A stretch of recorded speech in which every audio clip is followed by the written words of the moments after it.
So yesterday we were looking at all those civil society organizations.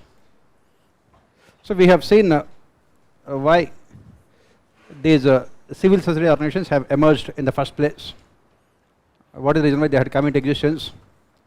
Second, we also have seen what exactly are the civil society organizations, and we also have seen the history of the civil society organizations. Then we have also seen the features of the civil society organizations. We said that any organization which is not part of either state or markets is automatically part of a civil society organization. They are non-profit organizations. They had come into existence only to work for the welfare of people. And we also have seen what are the different types of civil society organizations. Non-governmental organizations, pressure groups, caste-based organizations, religious institutions, and regional associations, professional associations, voluntary organizations, charitable trusts. They are all part of civil society organizations. And then we also have seen influence of some of these pressure groups, wherein they use both formal and informal means to get their demands met. We gave the example of corporates, corporate lobbying, and we also have seen whether we should be making corporate lobbying legal or not. And ultimately we have seen both the merits and demerits of corporate lobbying, and ultimately we said that it should not be made legal. And then towards the end we also have seen how the civil society organizations had evolved in India since independence onwards. In 1950s they restricted mostly to performing charitable activities. 1960s we have seen students coming out on the streets in Bengal and demanding implementation of land reforms. Ultimately it led to Naxalism, and the state had taken strict action against all those Naxals. Later in Bengal land reforms were implemented. Then in the 1970s we said that the civil society movement had its origins in anti-corruption movement. Jayaprakash Narayanan, he was the leader of that movement. Students from Gujarat colleges and universities started this anti-corruption movement, and which has spread to rest of the country also, which ultimately led to the downfall of Indira Gandhi government also. In 1980s we have mentioned that the civil society organizations had taken different forms. On the one hand we had religious institutions. In Punjab this Khalistan movement was started by Bhindranwale, which led to ultimately Operation Blue Star, that led to killing of all these militants. And in 1980s itself we have seen these regional movements also. In Assam, All Assam Students Union, also again a students organization, it started this separate autonomy for Assam, because after 1971 war maximum number of illegal migrants from Bangladesh had settled in Assam. That led to demographic changes. The local Assamese population felt that they had become secondary citizens in their own land. That led to this Assamese movement. And the leader of that All Assam Students Union also, he went on to become the chief minister of Assam also later, Praful Kumar Mahanto. And then in 1980s itself we also have seen other civil society movement in the form of caste movements.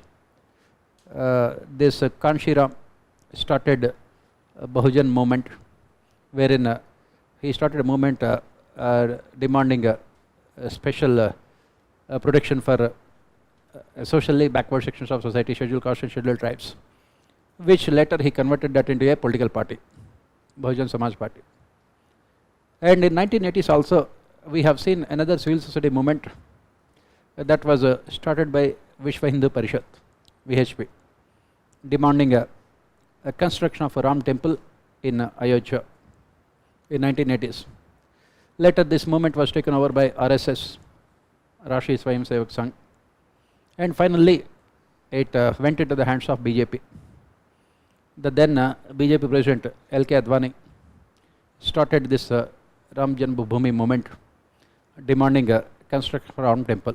It is said that more number of Indians participated in this movement than during what we call Quit India movement. Yes, than during Quit India movement, right? Then we also later, as I said, most of them would start as civil society movements. Politicians would never want to lose any kind of opportunity, because anything that will help them to win elections, they would never lose an opportunity. And this movement ultimately led to the demolition of Babri Masjid. Now this Ram Janmabhoomi also will be, this Ram temple will be constructed at the same place where this Babri Masjid was also demolished. In the 1990s was the time when India had opted for liberalization, privatization, globalization, and during this period of LPG, liberalization, privatization, globalization, the country also had witnessed emergence of hundreds and thousands of NGOs.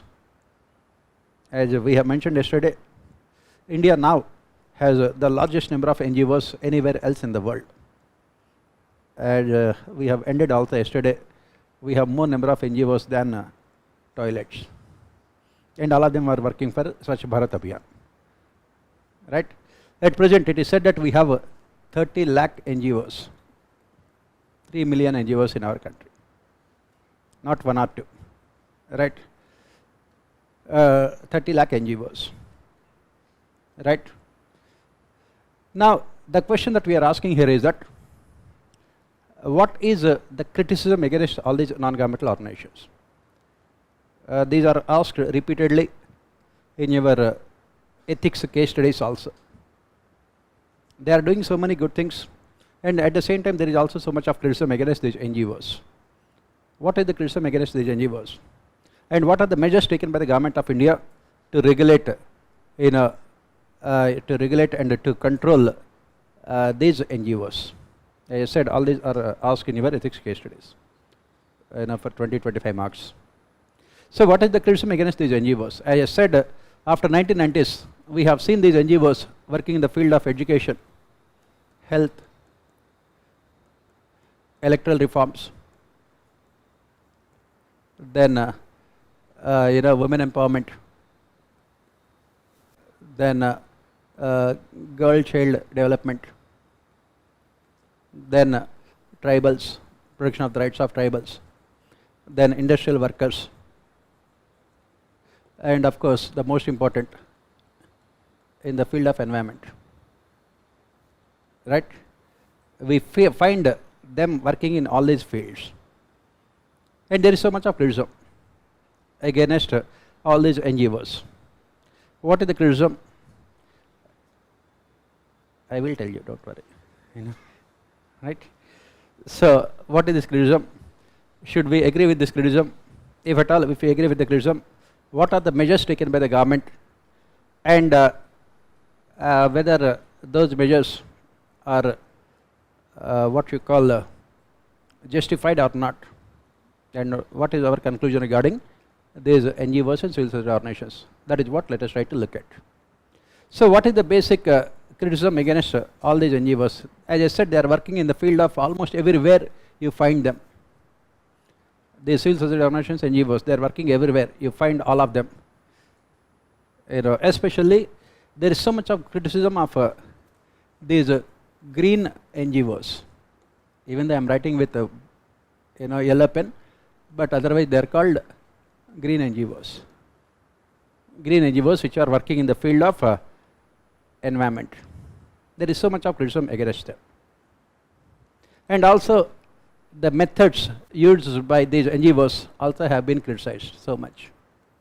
The methods used by these NGOs to get to put pressure on the government and to get their demands met from the government also has been severely criticized. The methods. First, what is the criticism against most of these green NGOs? Green activism, green NGOs. So what happens? The government announces any infrastructure project and or any mining project. And then what happens? Immediately these NGOs will swing into action. We have immediately will study women and development also. Anti-development, sorry. Right? Women and development also. Please remember, as I keep on saying, if you know about women issues, whether women are empowered or not, we don't know. You will definitely be empowered. This year also, in all 4 papers of GS, we have so many questions about women. Right? So, what is here? What is the criticism here? The government announces a project in a forest area. Obviously, it results in use of mineral resources. It also results in displacement of tribals because the project is coming up there. Then immediately, Medha Patkar, Arundhati Roy, they will go there. They will go there. They will sit, they will sing, they will dance, they will cry, they will sleep, they will eat, and they will make sure the project will never be started. And they will tell all these tribals, poverty is your birthright. We will ensure that you shall have it. That is what the problem.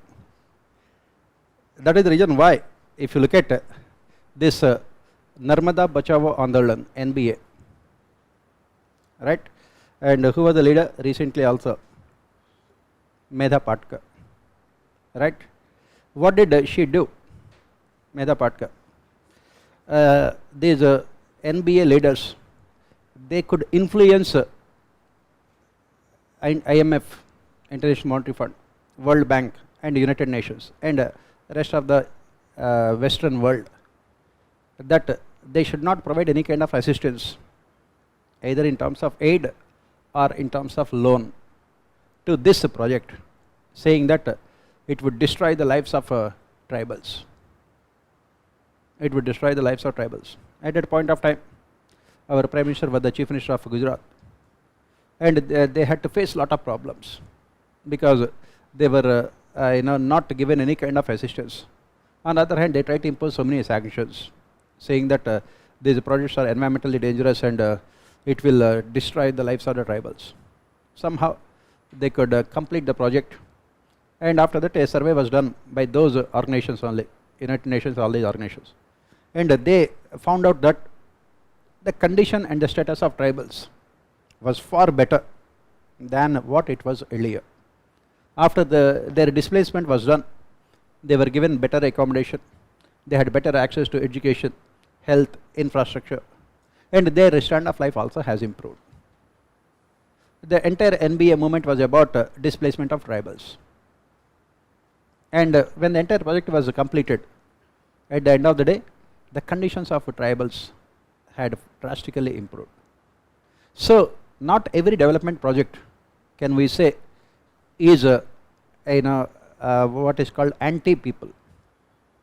The only thing is that we have to make sure that we are able to protect the interests of those sections of society who are adversely affected, rather than calling agitations and everything. And this kind of green activism in the country has led to what is called policy paralysis within the country. What is this policy paralysis?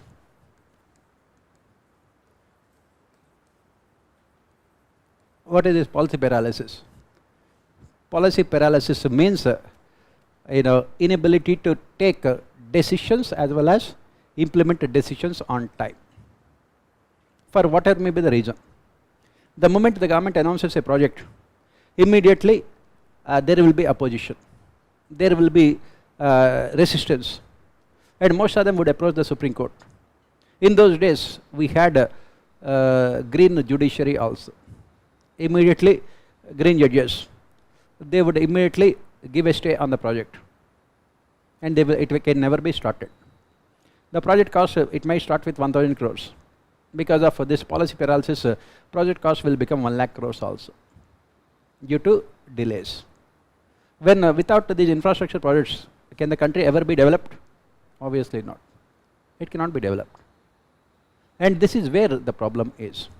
Similarly, there was a, when UPA was in power, there was this nuclear power plant that was supposed to come up in Tamil Nadu at a place called Kudankulam nuclear power project. Suddenly, when this power project was announced, in that particular area, as you know, all these nuclear power projects are mostly in the coastal areas only, right? It cannot be in the heart of the country. They are there mostly in the coastal areas. And immediately hundreds of NGOs had come up all of a sudden overnight, and they started agitations. They started influencing these fishermen there. Thousands and thousands of people started agitations. The government was literally surprised. We are talking about the previous UPA government. They were surprised. Manmohan Singh was the Prime Minister. They were surprised. How could suddenly overnight so many these NGOs had come up? Then the government started investigating. All these NGOs were foreign funded, mostly Scandinavian countries. Scandinavian countries, you know what they are. And most of these European countries and Scandinavian countries and Western countries, they had a vested interest in seeing that India would never become a developed country.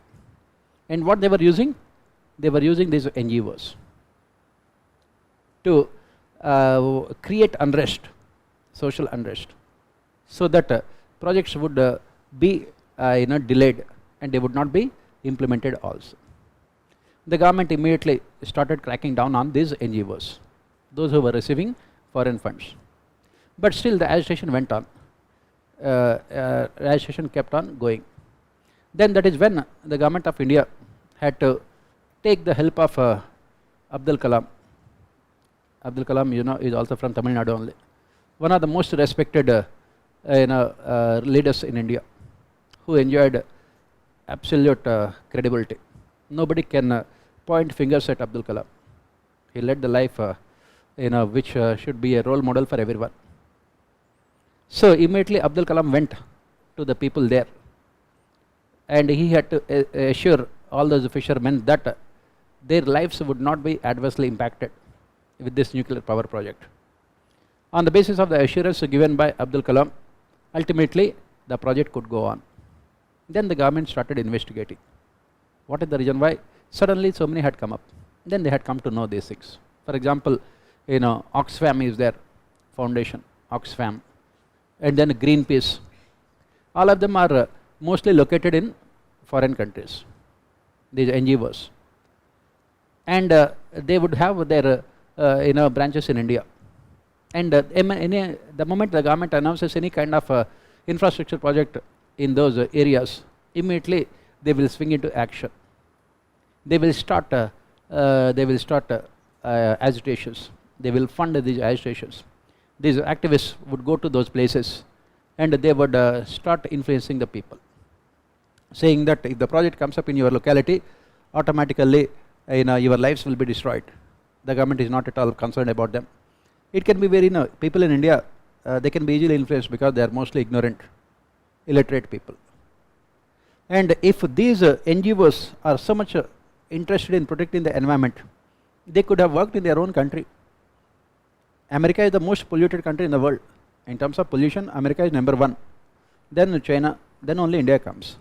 If they have to think about this limiting pollution, eradicating it, they can work in their own country. Why are they working in India? You can understand their vested interests. This is what the government has found out. And then another set of NGOs. Some time back our Prime Minister went to America. He was talking to the Vice President of America, Kamala Harris. And Kamala Harris had asked our Prime Minister why don't you allow our NGOs to work in your country? Most of these NGOs are religious organizations, missionaries. Why are you not allowing them to work in our country? Our Prime Minister has said that for us the most important thing is the safety and security of the country, sovereignty of our nation. And it has been found that some of these missionaries, not all of them, some of them, those who are receiving foreign funds, are using that money for religious conversions. That's what we said when we discussed about articles 29 and 30 also. We said that the Supreme Court also has said that illegal religious conversions by inducement are completely wrong. And it was found out that most of these missionaries, they would receive, for example, a state like Jharkhand, a big church is there. It receives say 500 crores. That money will be distributed to small churches in different parts of the state. And it is found out that they are using this money as inducements to convert people, especially the tribals. Our Prime Minister had given all the statistics there, said that why should I allow them to work in our country? And what is the problem with these kind of religious conversions?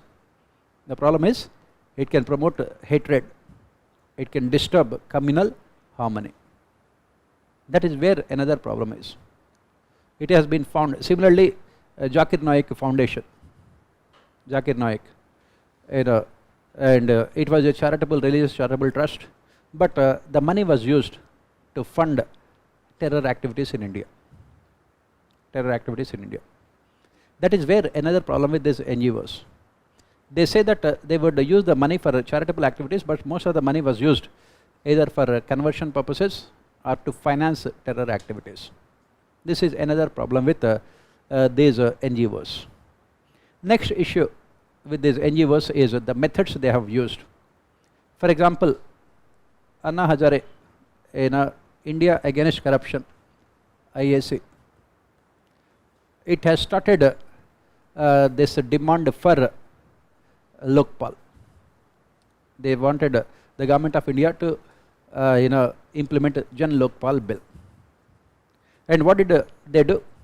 Anna Hazare went on fast unto death.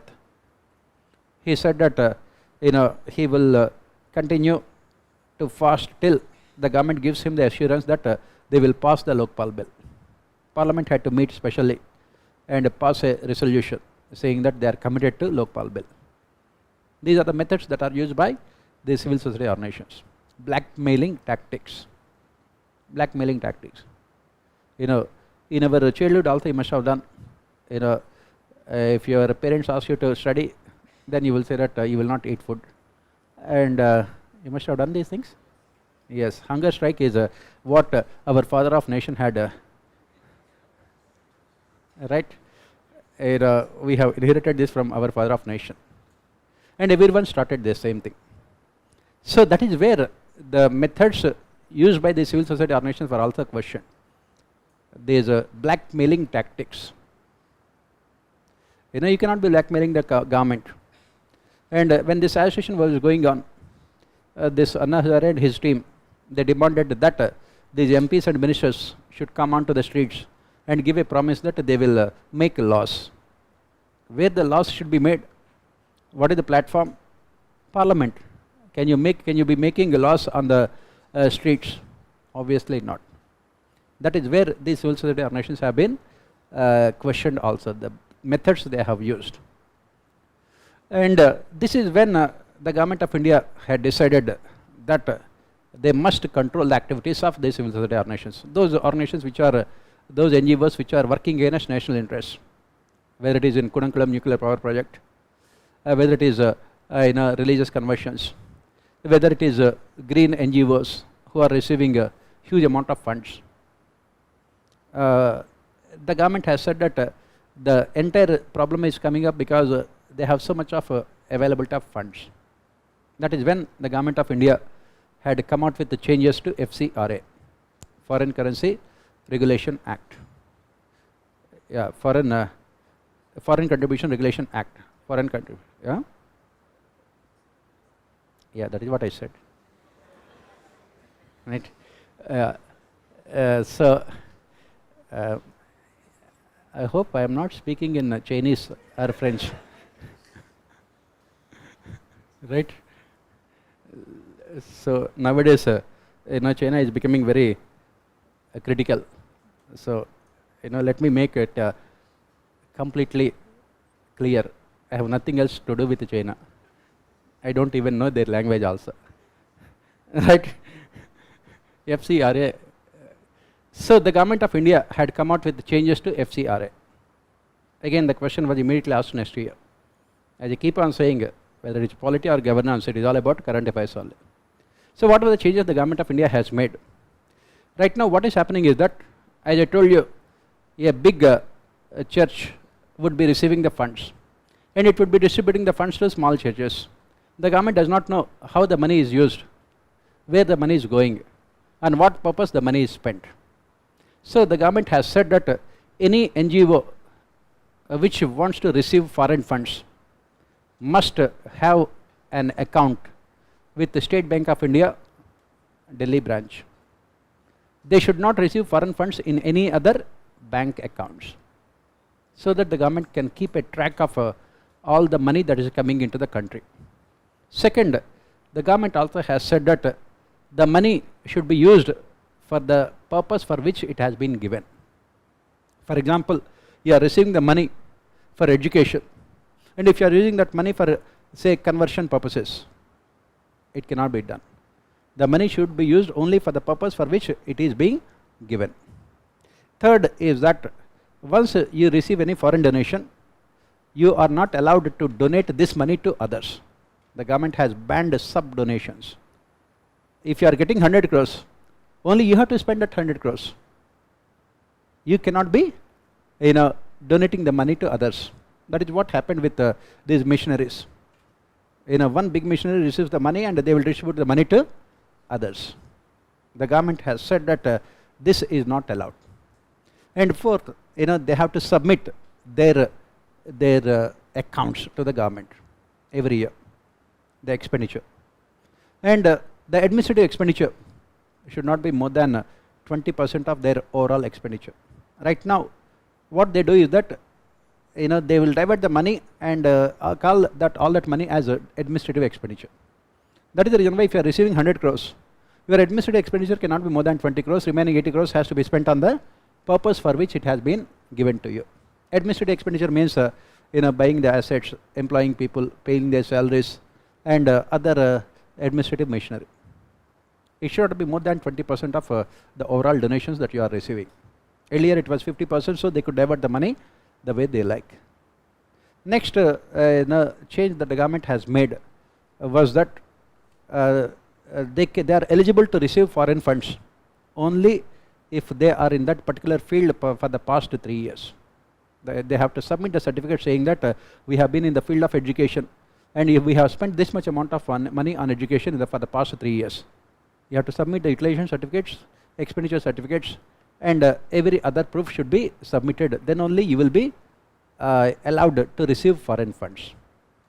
And another thing is that they have to renew their licenses after every 3 years. That is the reason why some time back, this Missionaries of Charity, Mother Teresa Foundation, was also denied license permission because they did not renew their licenses. Later, they have renewed their licenses. And to renew their licenses, it is the Ministry of Home Affairs. They will look at the activities performed by them, and they can cancel the licenses as and when they feel that the money has been used for other purposes. And Reserve Bank of India can at any point of time stop these foreign donations as and when it is believed that they are misusing the money. And cases can be filed against them if they are indulging in anti-national activities. Recently also, you must have seen, there was controversy. Congress party also, it was said that had received money from Chinese embassy. Chinese embassy also donated money to Congress party. Right, that is the reason why Congress party was also banned from receiving these kind of donations. That is what it is. And then you can see nowadays in news also about NewsClick. They had received money from foreigners with Chinese connections, and it was said that they were using this money to destabilize the country. That is where the government of India had made changes. All the changes made were basically to ensure that these NGOs which are indulging in anti-national activities are controlled and regulated. But at the same time, as we said, we need NGOs. Second Administrative Reforms Commission, in its report on two reports, one is citizen-centric governance, second one is social capital, has said that we should always encourage meaningful NGOs which are working at the field level. It spoke about institutionalizing the relationship between the government and the NGOs as part of a citizen-centric governance. Whenever the government is coming out with any public policy, it should be made mandatory that the government would be consulting the NGOs in that particular field. For example, national education policy. Let the government consult all those NGOs which are working in the field of education, because they know the conditions at the ground level.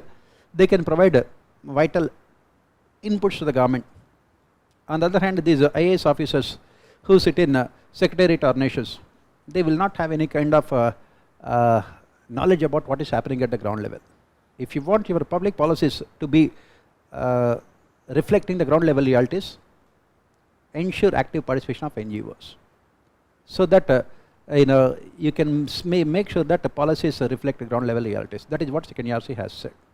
We should also encourage NGOs to actively participate in policy implementation as well as policy evaluation as part of a citizen-centric governance.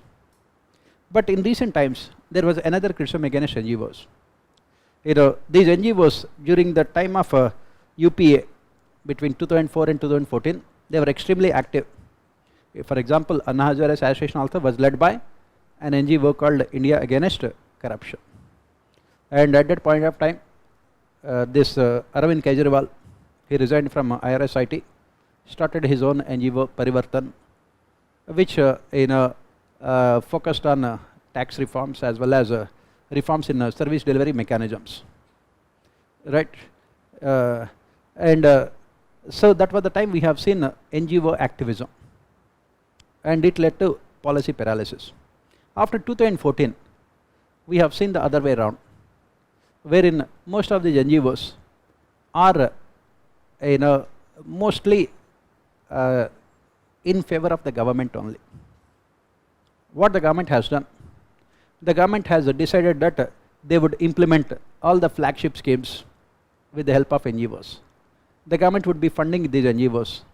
For example, as I said, Sarva Shiksha Abhiyan, midday meal scheme, and Swachh Bharat Abhiyan, Pradhan Mantri Jan Arogya Yojana, Mahatma Gandhi National Rural Employment Guarantee Act, and Pradhan Mantri Awas Yojana.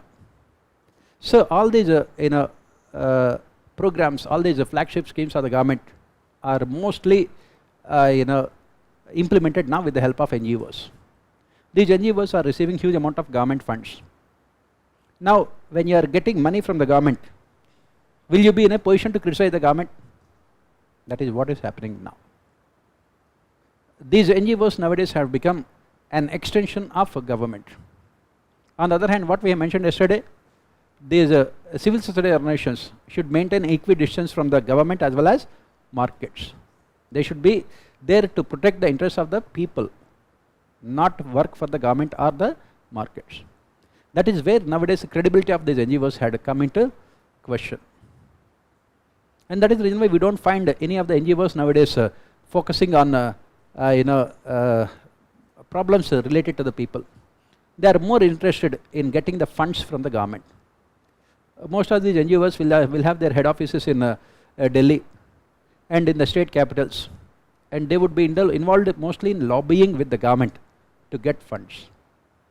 In the process, they had lost touch with the people, and they had lost the credibility of the people also.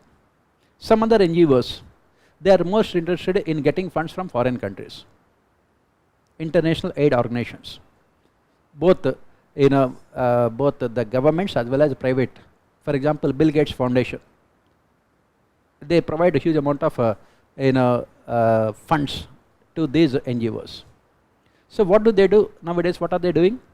They are spending all their time in impressing these organizations as well as the government rather than working at the field level. And in the process they have lost their credibility, autonomy and independence. People are also losing faith in these NGOs. That is the reason why last year the same question was also asked in our polity. And what is the solution? The solution is that these NGOs should always keep equidistance from the state, from the sponsors, from the markets, from the private sector. And how to survive? Let them work at the field level. Let them go to the villages, work with the people. Once the people are satisfied with their performance, they will only donate money to the NGOs. You don't require hundreds and thousands of crores of rupees. You can do work with a very small amount of money. But that is where they are losing their credibility. And they are only looking, the government is also more than happy. Why governments are more than happy to fund these NGOs? These NGOs, once they are receiving funds from the government, would never be in a position to provide or would never be in a position to criticize the government. That is the reason why you have seen criticism of the government also had come down drastically in the last few years. And that is where these NGOs are also losing their credibility. That is the reason why the solution we are providing here is that let these NGOs concentrate on working at the field level without worrying about finances. You don't require hundreds of crores of rupees. With a few amount of money also you can work for the people. Once you gain the confidence of the people, automatically they will donate money to you. And once you gain the confidence of the people, automatically the big international aid organizations, they will come and finance you rather than you approaching them. Once you gain the credibility of the people, the government will come and ask you to implement the programs. For example, take the case of Akshay Patra Foundation, which is implementing a midday meal scheme. And they have provided 2 billion meals to children. 2 billion meals, huge amount of work. Why? Because nobody can question their credibility. That is where we need these kind of NGOs. Do we need NGOs and pressure groups? As we have mentioned yesterday, we need them. India badly needs them. Why? Because our democracy is not fully functional. There is no deepening of democracy in India. Why? Because of the kind of political system that we have, lack of awareness among the people about their rights, and also the kind of political culture that we have. We need these NGOs to bridge the gap between the state and the citizens. We need these NGOs to protect the diversity of the country. For example, those NGOs which are working in the field of language, protecting their language, which are working in the field of protecting their race, ethnicity, we need to protect. We need to protect the diversity of the country. Otherwise, politicians always want homogenization of societies. Why? Because this homogenization of societies will help them to create a very definite vote bank for them. And that is the reason why we need these NGOs. And the government should encourage, as I said, meaningful NGOs. And this year also they have asked a question about civil society organizations, about the civil society organizations working for women empowerment. Recently, our parliament also has passed 33% reservations for women. It was because of so many NGOs that have worked at the field level for a long period of time. From 1996 onwards, these organizations, Association for Democratic Reforms, ADR, as part of electoral reforms, they have kept on asking for this 33% reservation for women. Lok Satta Foundation, this former IAS officer Jai Prakash Narayanan, as part of electoral reforms, they kept on asking for these reservations. And a Jagriti, a foundation in Telangana, they kept on asking for these women reservations. And most of the self-help groups, as we study later, are demanding political empowerment. That is the reason why ultimately we have also passed this women reservation bill. And almost all the landmark reforms that we have spoken about was because of the contribution of these NGOs. As I said, I gave the example of this Mandal Commission recommendations. It was mostly the outcome of in 1980s of this most of these were like Bahujan Samaj movement and others.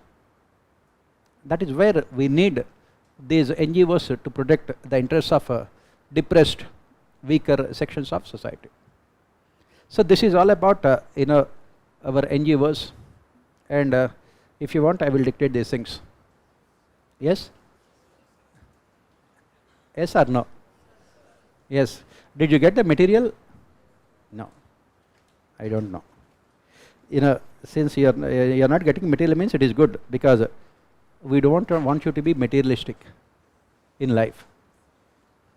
Already you are living in a materialistic society, and on top of it, by collecting more material you will only become materialistic.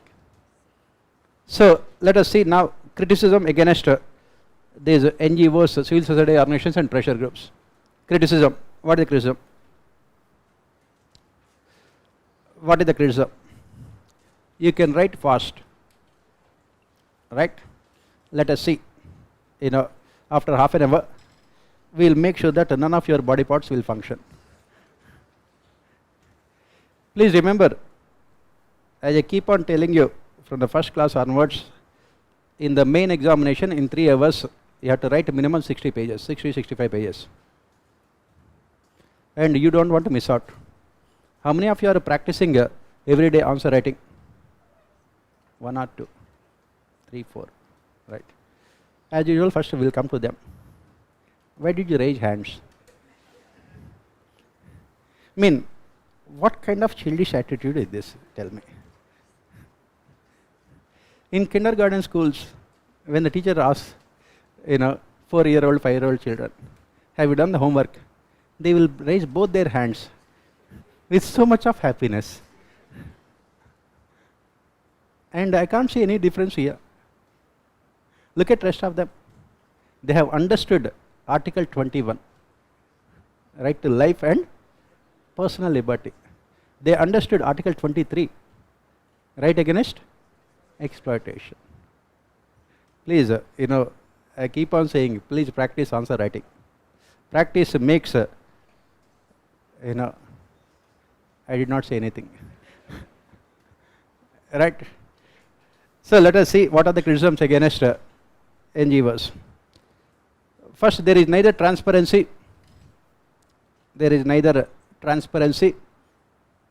nor accountability. There is neither transparency nor accountability in the functioning of these organizations.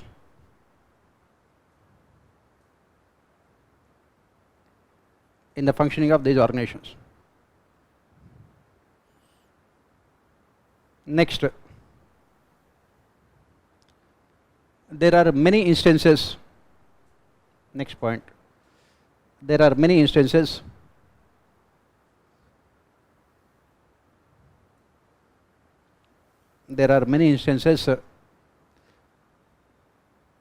wherein they have received funds from dubious sources, DUBIOUS, from dubious sources, and the money was spent on anti-national activities.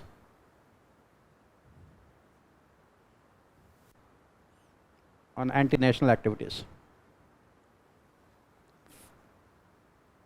For example,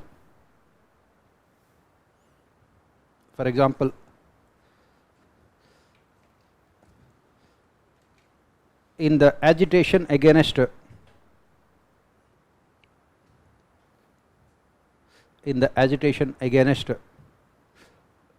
Kudankulam nuclear power project, KUDAN KULAM, Kudankulam nuclear power project in Tamil Nadu.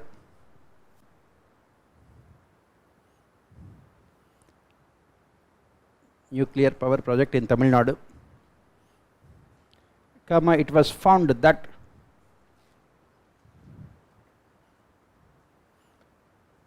most of these NGOs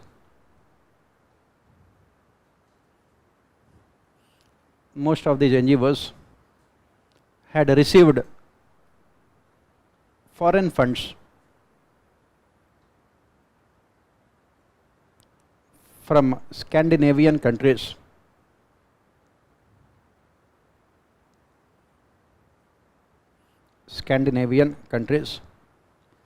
to finance this agitation.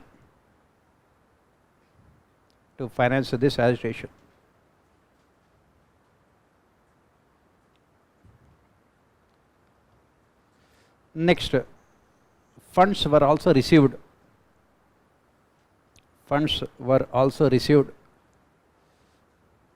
by green NGOs. Green NGOs means, in brackets, working in the field of environment. Green NGOs.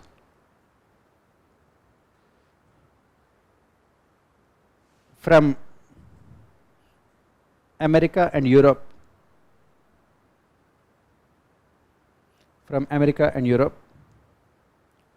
To fund agitations against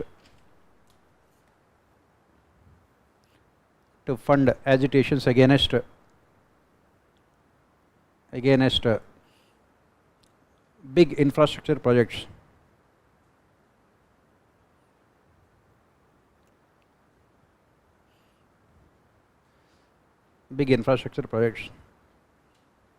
Example, NBA, Narmada Bachao Andolan. NBA.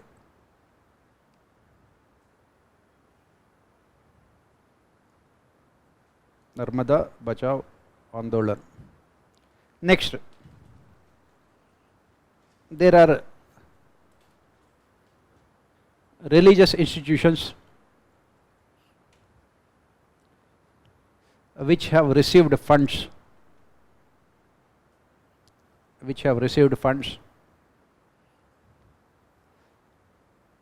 to finance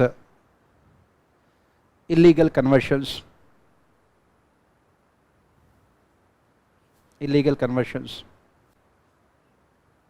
and also to finance terror activities.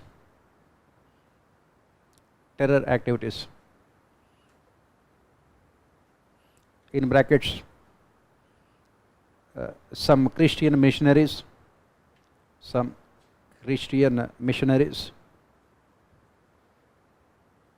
and Zakir Naik's foundation, respectively. Zakir Naik's foundation, respectively.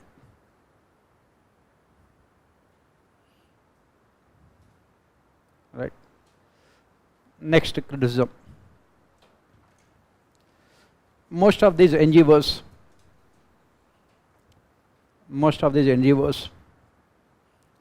demand transparency and accountability.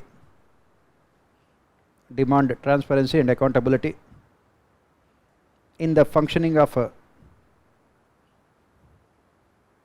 the government.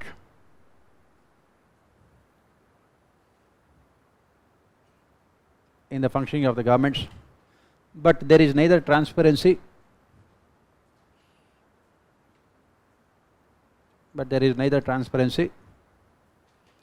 nor accountability in their own functioning.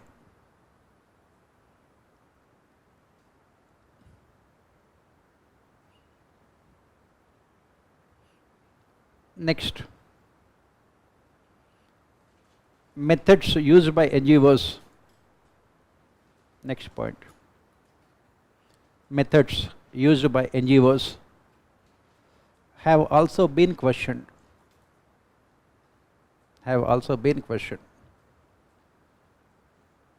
QUESTIONED. They resorted to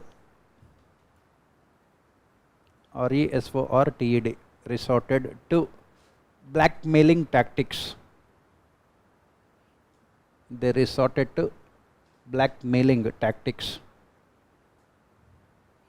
By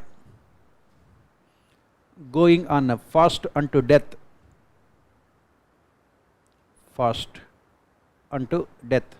By going on fast unto UNTO. unto death to get their demands met. To get their demands met. In brackets, Anna Hazare. Demanding implementation of Lokpal. Demanding implementation of Lokpal.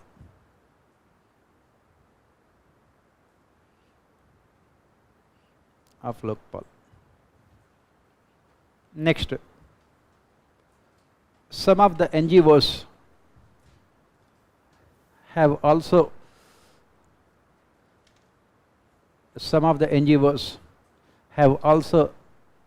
used judiciary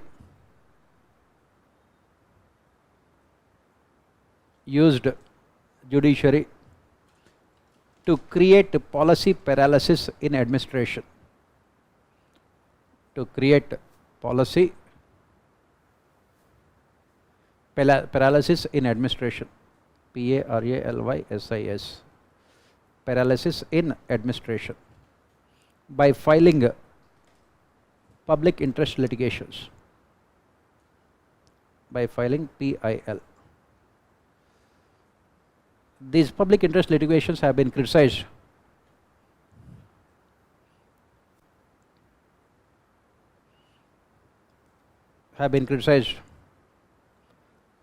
mostly as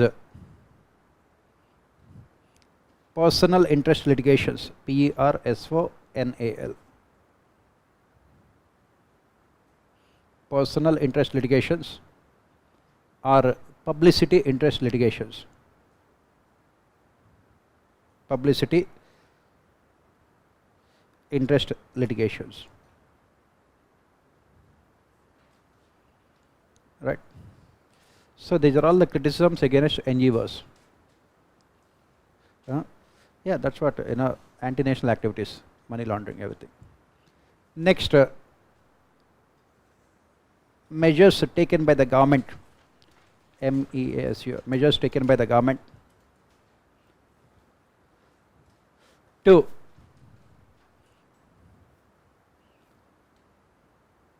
regulate the functioning of NGOs.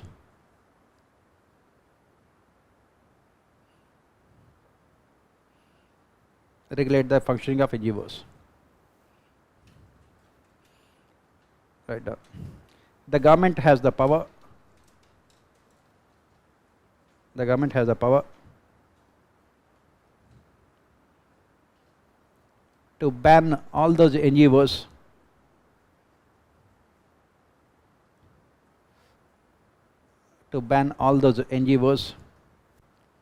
which are indulging in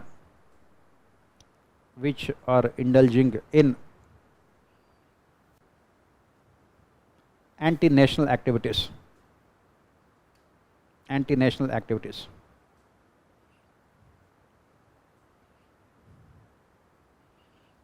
Criminal cases can also be filed against those NGOs.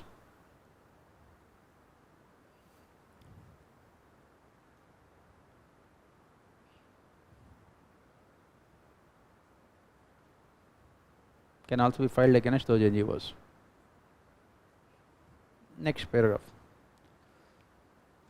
Recently, the government of India has made amendments to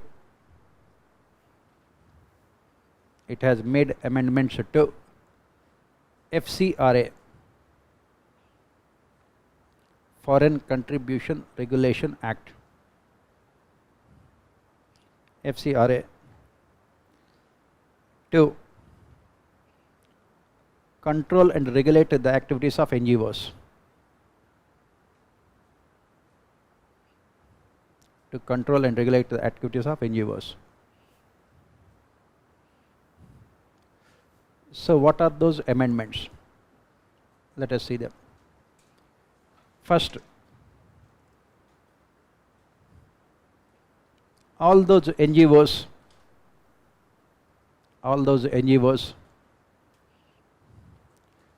which are receiving foreign funds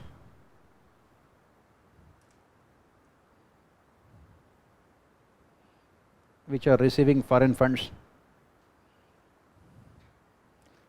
must register themselves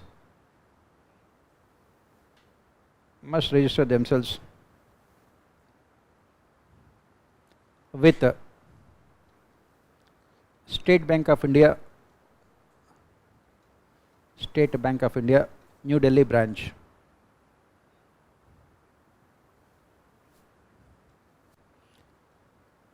They must open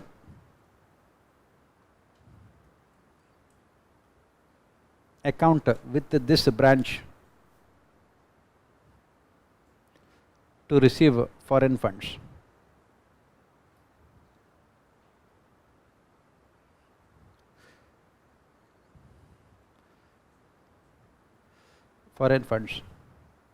They are not allowed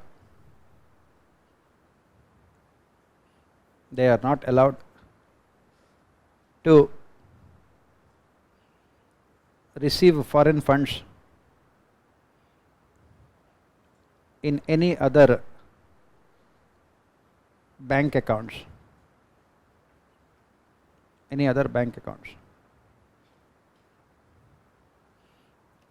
It helps the government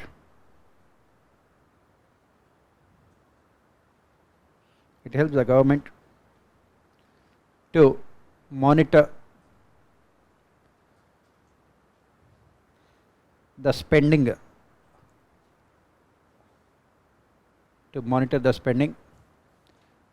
in a more effective manner.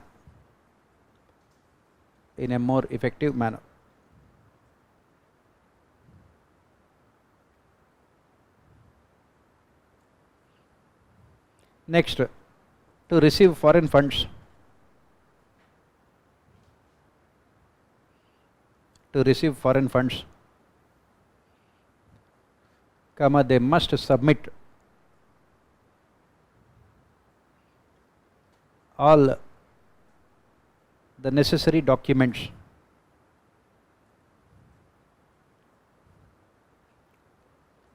to the Ministry of Home Affairs,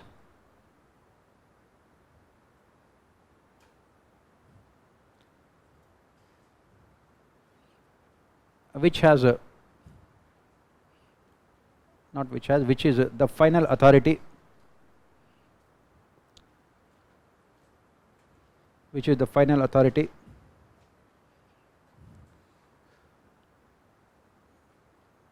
to provide licenses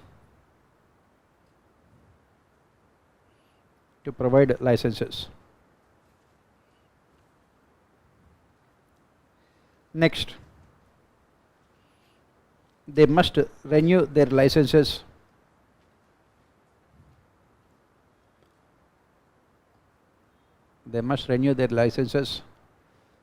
after every 2 years.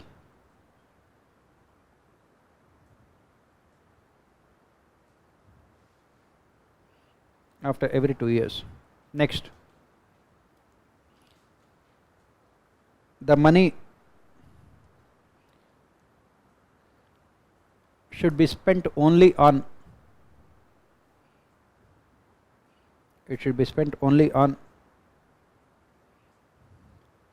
the purpose for which it has been received.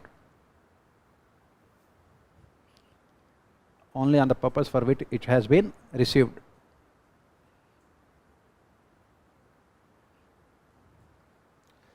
If it is found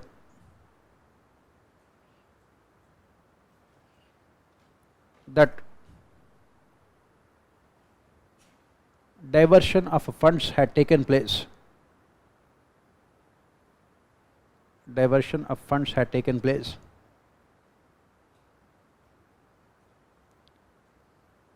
then the government can cancel their licenses.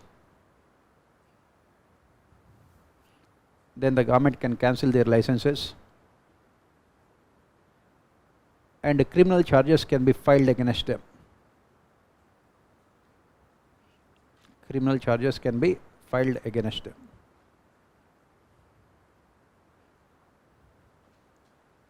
Next,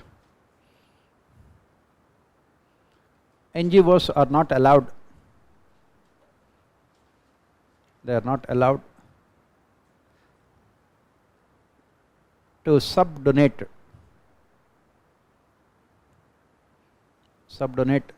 the money they have received.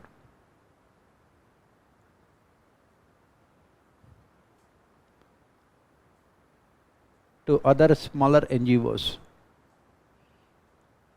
to other smaller NGOs.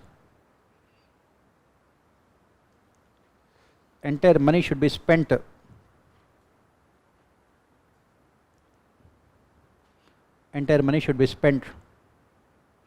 by them only.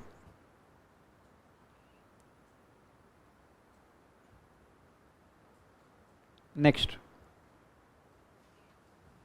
administrative expenses. Administrative expenses cannot be more than 20% of overall donations. Previously the limit was 50%. Previously the limit was 50%.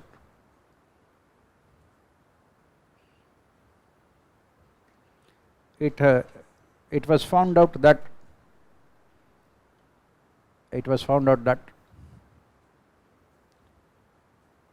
in the name of administrative expenses,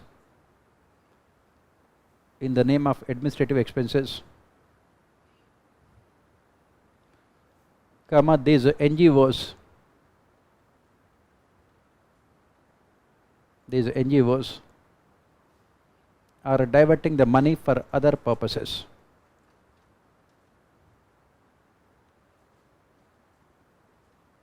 Diverting the money for other purposes.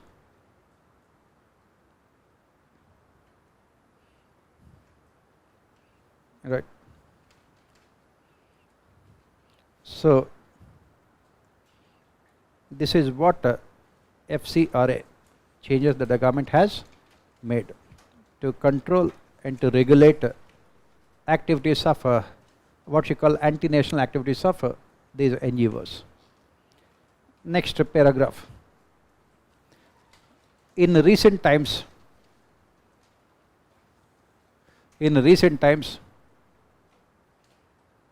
most of the NGOs have also faced other criticisms.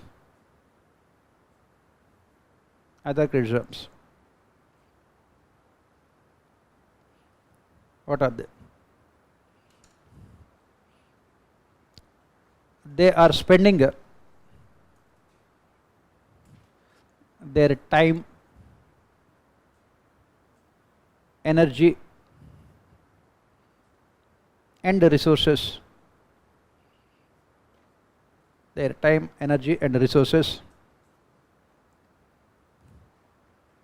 only on attracting funds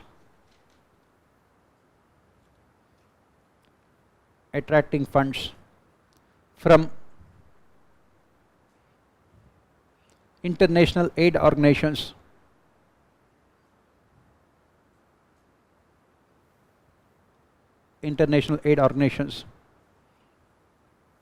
corporate sector,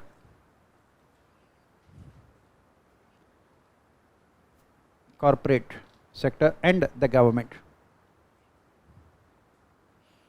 As you know, 2013, the government of India has made changes to these company laws. What are the changes? They must spend 2% of their profits on CSR, corporate social responsibility. So these big companies do not have the kind of commitment to spend the money on CSR. So what do? They will provide donations to these NGOs. So what these NGOs are doing? They are spending mostly time only in lobbying with the corporates. trying to get as much money as possible.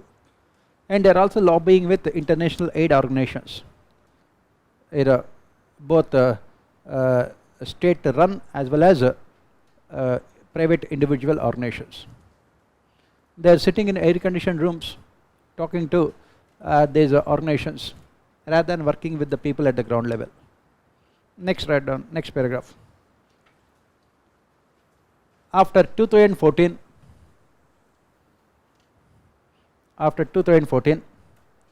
as a part of a citizen-centric governance,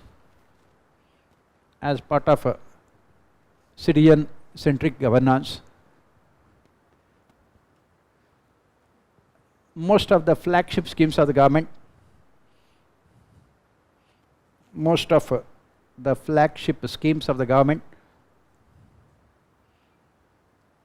are implemented with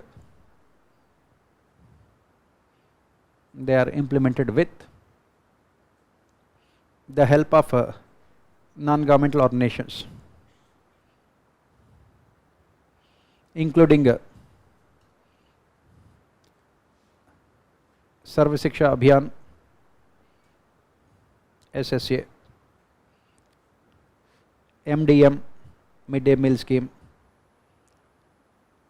ICDS, Integrated Child Development Scheme, PMJAY, Pradhan Mantri Jan Arogya Yojana, Swachh Bharat Abhiyan, SBA, Swachh Bharat Abhiyan, and so on.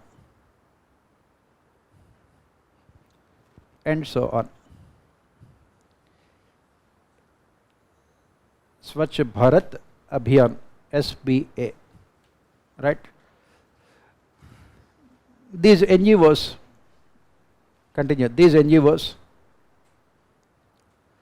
after receiving a huge amount of funds from the government,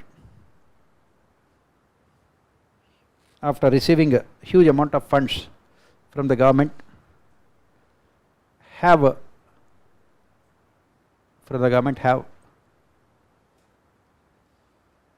failed to ensure impartial review of a performance, REVIAW, of a performance of these schemes.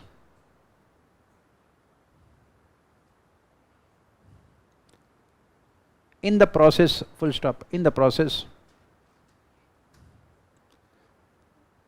they also are losing credibility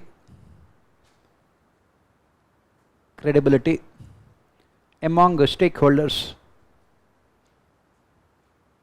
stakeholders at the ground level.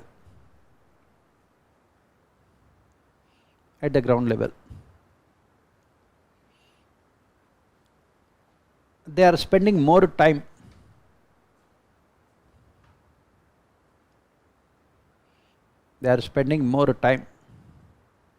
in lobbying with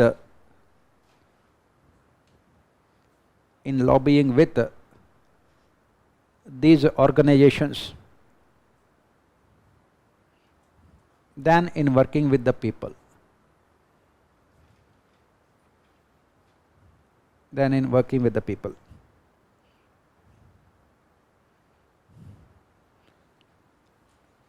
Right. Then let us see what should be done.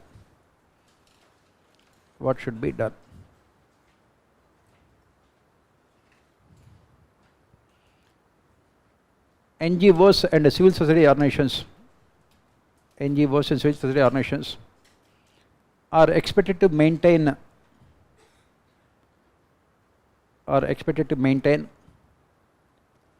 equidistance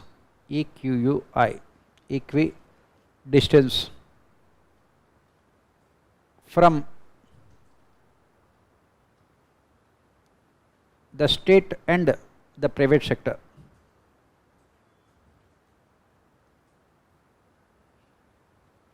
from the state and the private sector.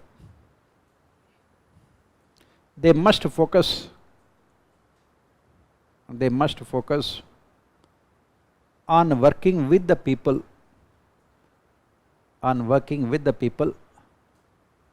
at the ground level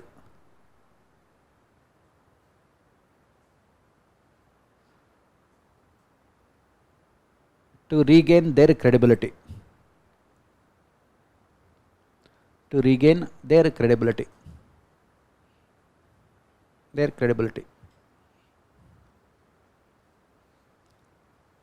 Once they could regain their credibility,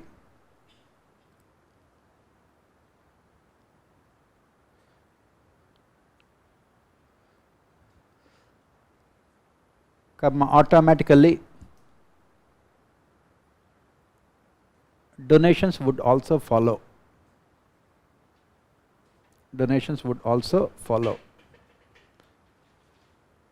FOLLO. Donations would also follow. At present, most of these NGOs are conspicuous, CONSPICIOUS, conspicuous by their absence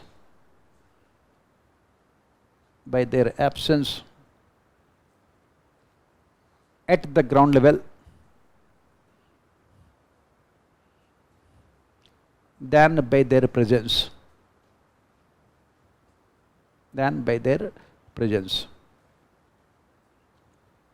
Next paragraph. Second Administrative Reforms Commission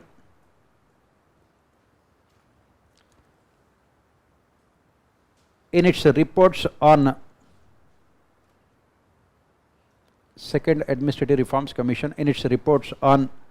social capital and citizen-centric governance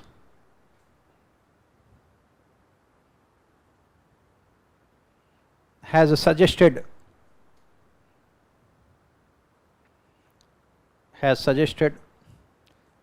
strengthening of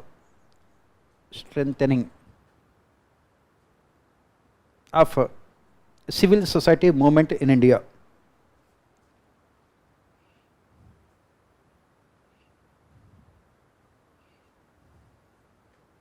Next paragraph. India is yet to become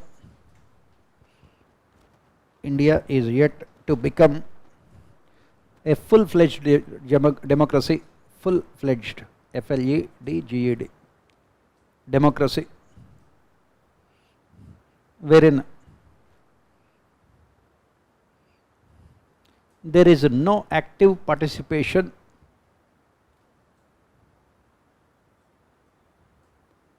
of people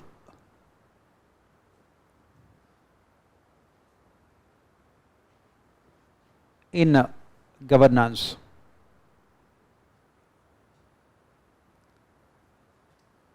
These NGOs and civil society organizations, CSOs, are expected to bridge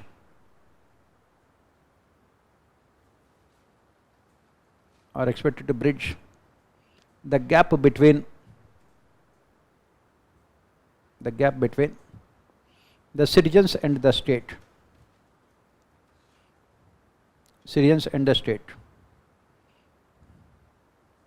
In this regard, second Administrative Reforms Commission suggested institutionalization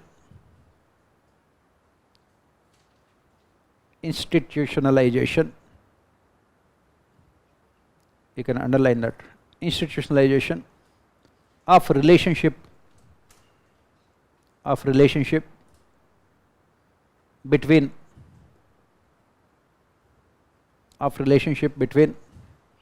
the state and of relationship between the state and civil society or nations. Next paragraph.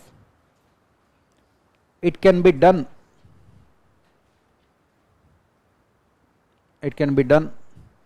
by making it mandatory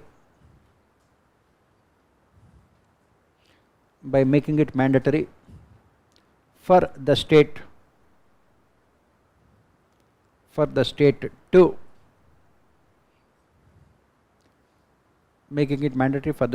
to consult civil society or nations before formulating any public policies.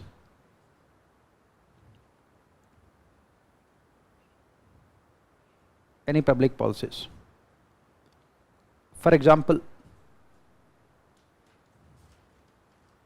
education policy must reflect the inputs provided by the NGOs working in the field of education.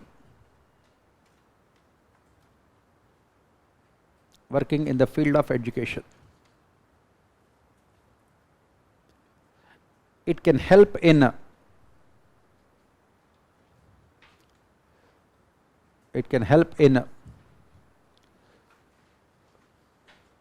removing the distance between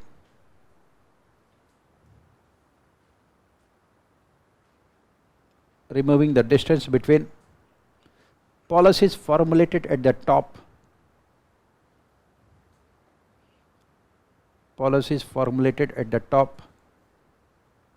and problems faced by the people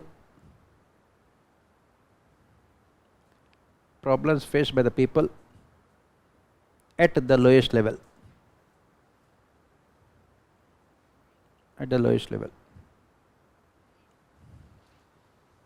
Right? That is what we say that should be done. So then we have to give the examples of NGOs working in different fields who have provided policy inputs to the government. Let me give you some examples, then you have to collect more examples. Write down. Policy formulation. In policy formulation, policy implementation and policy evaluation. We are giving examples of NGOs working in the field of policy formulation, implementation as well as evaluation. Write down. MKSS, Mazdur and Kisan Sangharsh Samiti, Shakti Sanghatan. MKSS, Mazdur and Kisan Shakti Sanghatan, an NGO led by Aruna Roy.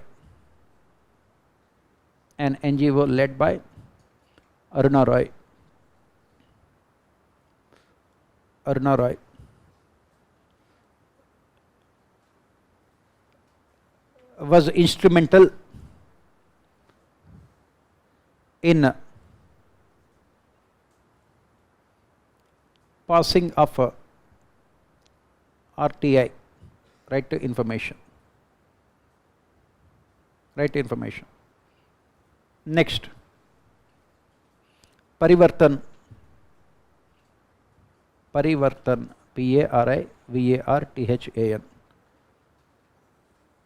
was responsible for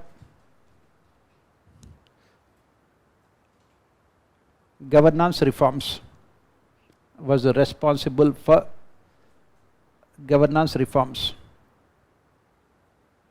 Especially in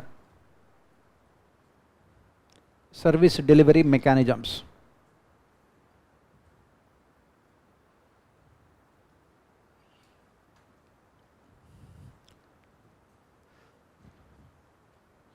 Next, Association for Democratic Reforms, ADR, Association for Democratic Reforms, comma, Lok Satta, LOK, Lok Satta, SATTA,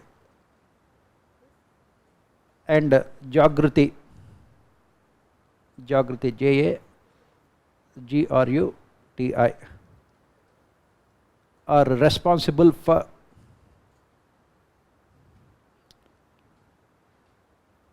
electoral reforms including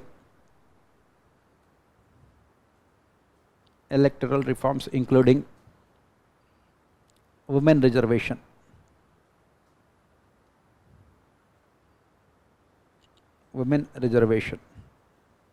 comma, reducing criminalization of politics,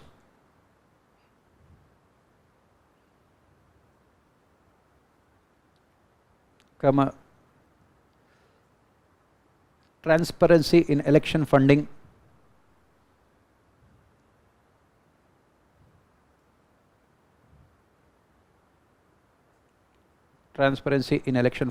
and declaration of assets, assets by candidates contesting elections.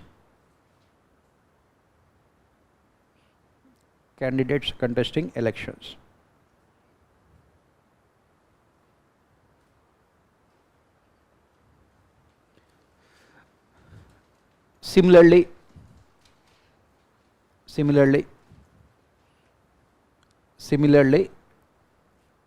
national education policy,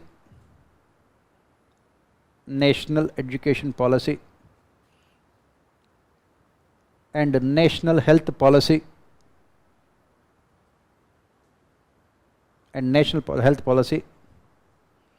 are also based on critical inputs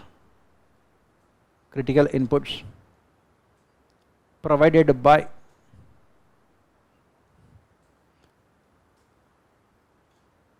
NGOs working in the field.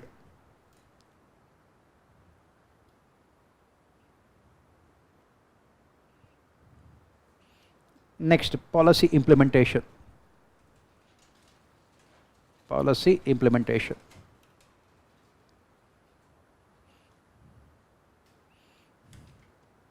Midday meal scheme, MDM, midday meal scheme is implemented by Akshay Patra Foundation, Akshay Patra, AKSHAY, Akshay Patra Foundation. Midday meal scheme is implemented by Akshay Patra Foundation, run by ISKCON, ISKCON, International Society for Krishna Consciousness, ISKCON, a religious organization. All other, yes sir, any problem? Yes, okay. They are running those schemes. I am not responsible, right? I will give you their number, you can talk to them, right? Next, someone is saying Israel declares war on Palestine. What can I do?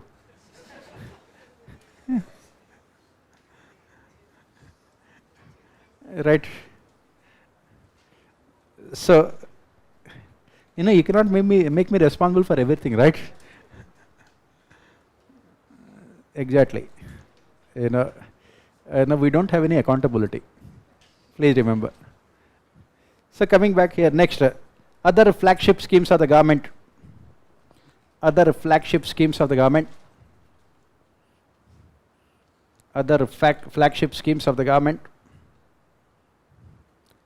are implemented with NGOs, including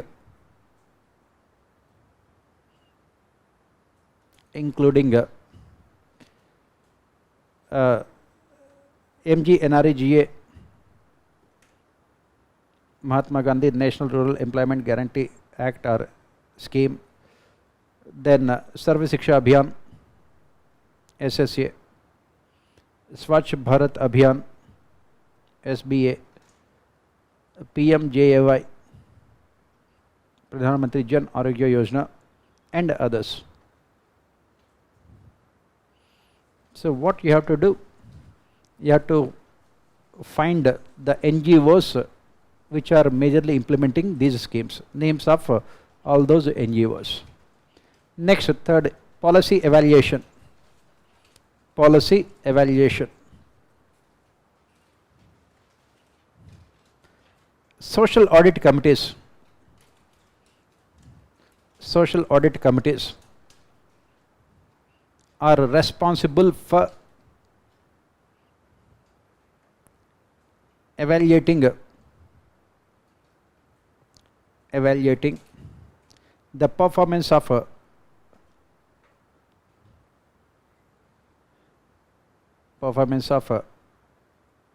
flagship schemes of the government,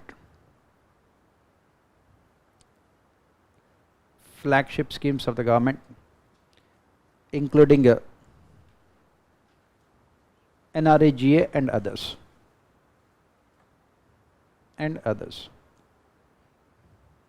So this is what we say.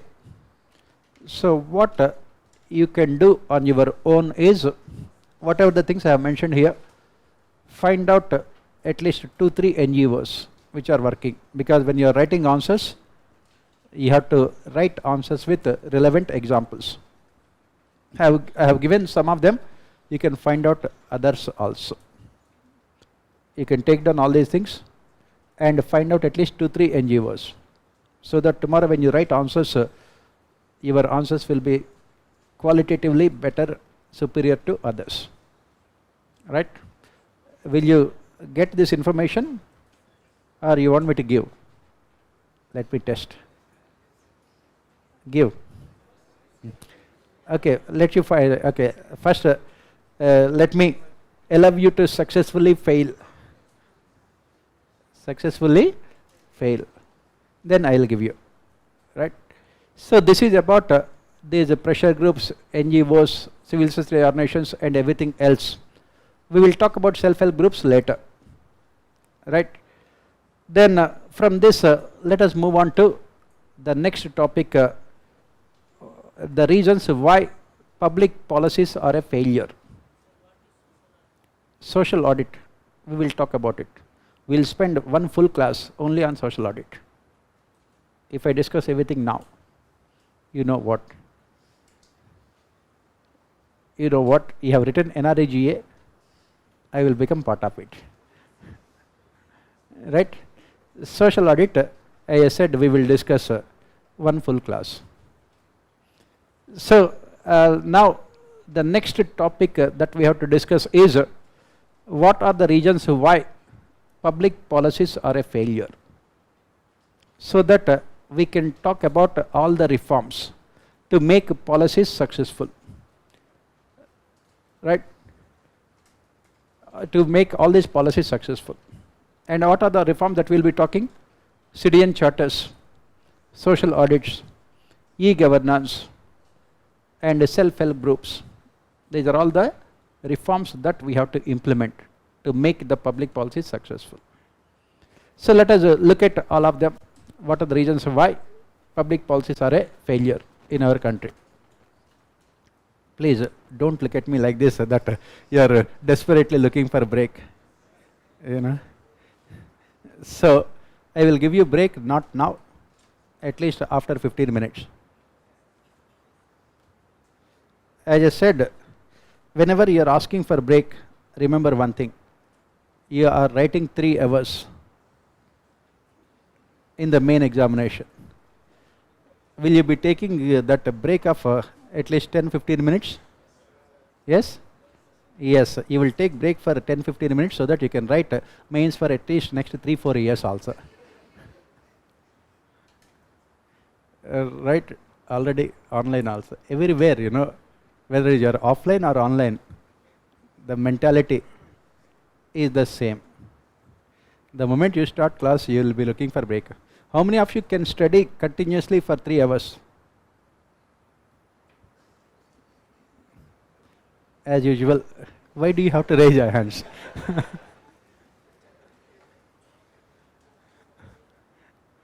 Continuously for 4 hours?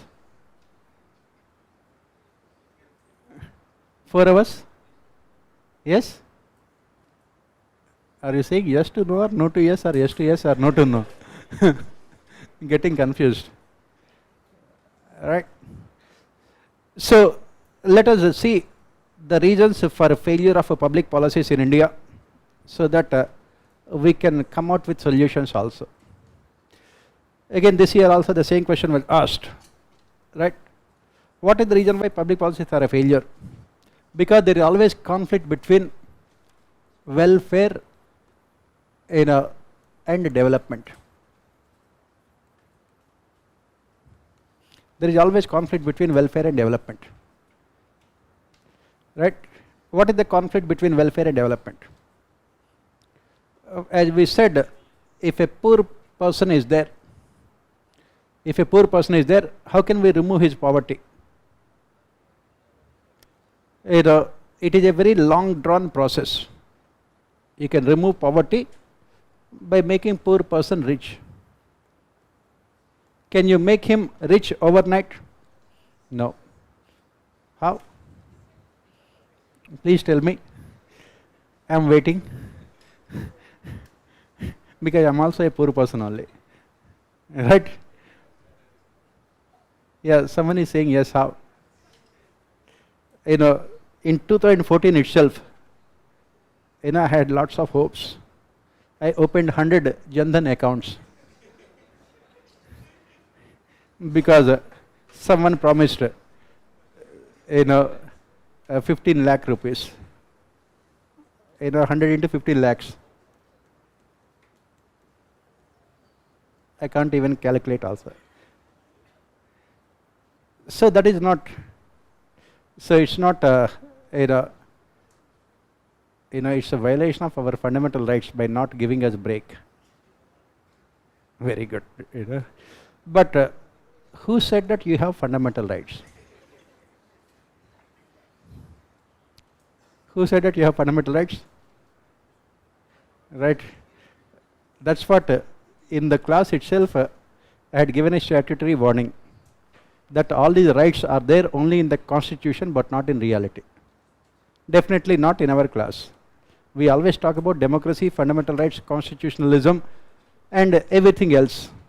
But in our class we have only pure dictatorship, unadulterated dictatorship. Sometimes Hitler also comes to learn about dictatorship from us only. Right?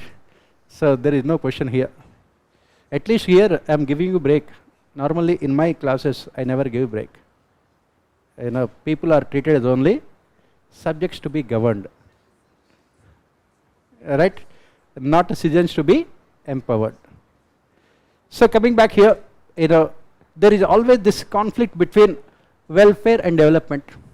As part of welfare, you are talking about providing short-term relief.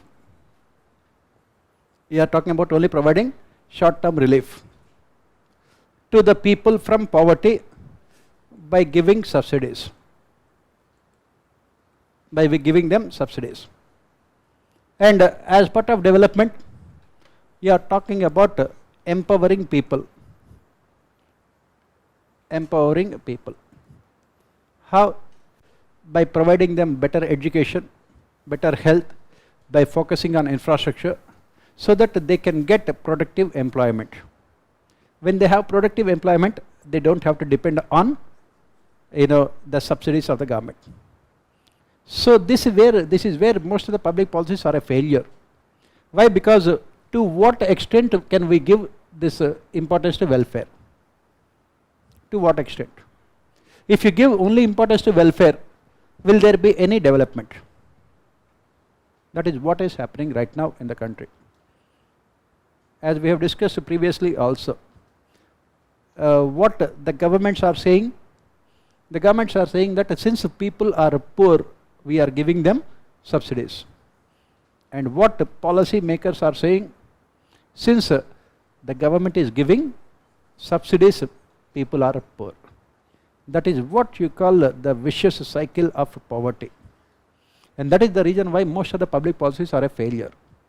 Because we don't know where to stop, when to stop these subsidies. Where to stop and when to stop these subsidies. Unless we can control these subsidies, right? Unless we can control these subsidies, we will not be in a position to, focus on development. Till now, we are yet to come out with what is called the balance between the growth imperatives and welfare compulsions. And what almost every political party is doing in the country is, every political party is only focusing on immediate short-term welfare. And they got a major boost for this welfare because of this DBT, direct benefits transfer. We have in the last few years have vastly developed this digital public infrastructure. As part of this digital public infrastructure, what we have done, we have provided identities to every citizen in the country in the form of Aadhaar card. Second, we also have opened accounts for every citizen. Third, we also have used this UPIs to transfer money into the accounts of the people. That is what we call Jandhan, Aadhaar and mobile, JAM. So we are giving jam to the people, forget about the bread. Right? Let us give jam and let them buy bread with jam. Yes, exactly. Right? That is where it is. So you start any scheme, you can start any scheme, the ultimate objective is to transfer money into the accounts of the people. PM Kisan, transfer money. NREGA, transfer money. PMJAY, transfer money. You take any scheme, at the state level, the schemes are more. Every state government has realized the fact that this kind of competitive populism is the one which is going to help them in winning elections. In the recent elections in Karnataka, Congress party had promised that every woman of the state will be transferred 2,000 rupees into their accounts. In Punjab, the government is already transferring 1,000 rupees. They have increased the amount also. Now, coming elections, in 5 states you have elections. Their political parties, for example in Telangana, Congress party is promising 4,000 rupees into the accounts of a woman. And they are promising 4,000 rupees into the accounts of old age people. 4,000 rupees into the accounts of those who are yet to take birth. Right? This is where the problem is. So if all the resources are spent only on providing subsidies, how can we have development? That is where the policies are a failure. The most important reason. Next reason why the policies are a failure is that in India we have what is called one size fits all approach. The reason why policies are a failure is because we have one size fits all approach. We have these centrally sponsored schemes. These centrally sponsored schemes are expected to be implemented all over the country with the same criteria. For example, NREGA. NREGA means whatever may be the state, 100 days of employment will be provided. But the country has so much of diversity. Can a single program be successful for the entire country? Take the case of Punjab. Punjab has 3 crops in an year. thanks to green revolution. Do they require 100 days of employment? Not required, because they have 3 crops in a year. On the other hand, take the case of a Rajasthan, mostly a dry state. 100 days of employment, is it sufficient? Obviously not. You require at least 200 days of employment. And take the case of Uttar Pradesh. Western Uttar Pradesh, we have seen green revolution. They don't require. On the other hand, Eastern Uttar Pradesh and Bundelkhand and the other regions, they require 200 days. So that is where one size fits all approach. Take the case of Sarva Shiksha Abhiyan. A state like Kerala has achieved 100% literacy. Should we be giving the same amount of money to the state like Kerala and a state like Bihar, wherein the literacy levels are very low? This is where the problem. Irrigation schemes. For example, the problems of say Assam are different. The problems of Assam are floods. And where are floods in Rajasthan? This year thanks to environmental degradation. Otherwise, where are floods? In Assam, you can find floods, rainfall all the time. Just have a cricket match there, automatically it will rain. Right? Whenever Indian cricket room goes, wherever, it will rain. Wherever there are no rains, let India play cricket matches. Right? So that is where, if you are allocating money for flood control, how Rajasthan will use that money? For that they have to create floods and then use that money to control floods. One size fits all approach. Within the state itself, there is so much of diversity. Take the case of UP, so much of diversity. So a single program for the entire state will be a failure. Can a single program for the entire country be successful? That is where the problem. One size fits all approach. Next problem with is that these programs are formulated by bureaucracy, they are implemented by bureaucracy, they are evaluated by bureaucracy. We have only bureaucracy centric governance. As an economic survey this year points out, central and state governments combined together are implementing 5 VAT schemes. Go to any average Indian villager, ask him to name those 5 VAT schemes. How many schemes they can name? Maximum 5 or 10. And what about unfortunate souls who prepare for UPSC? 20, 30. You have to remember at least 30, 40 schemes. And what about the remaining 270 schemes? 570 schemes. What is happening? What is happening? Who are getting the benefits of those schemes? That is where corruption, systematic corruption. Average Indian villager knows maximum 10 schemes. But what about every year in the budgets, both the central government and state governments, money is allocated for all these schemes. Where is the money spent? Where is it going? That is where the problem is. And this is where again most of them are a failure. Lack of citizen participation. Take the case of NREGA only. These job cards are expected to be given only in consultation with the Gram Sabhas. But as we discussed in polity, these Gram Sabhas never meet. And we have spoken the same thing about PISA also, Panchayat extension to scheduled areas. And all the decisions are taken by the Gram Panchayats. And these Gram Panchayats are the ones who will create all the job cards. Systematic corruption. The population of the village, 5,000. Under the NREGA, employment is provided to one person in a family. If the population of the village is 5,000, let us take a family has 5 people. So you have 1,000 families. And 1,000 people should be getting job cards. But in the village there will be 10,000 job cards. How? That is where the systematic corruption. NREGA is implemented mostly with these post offices only. The money is transferred into the accounts of the people through post offices. And that is where you have massive corruption.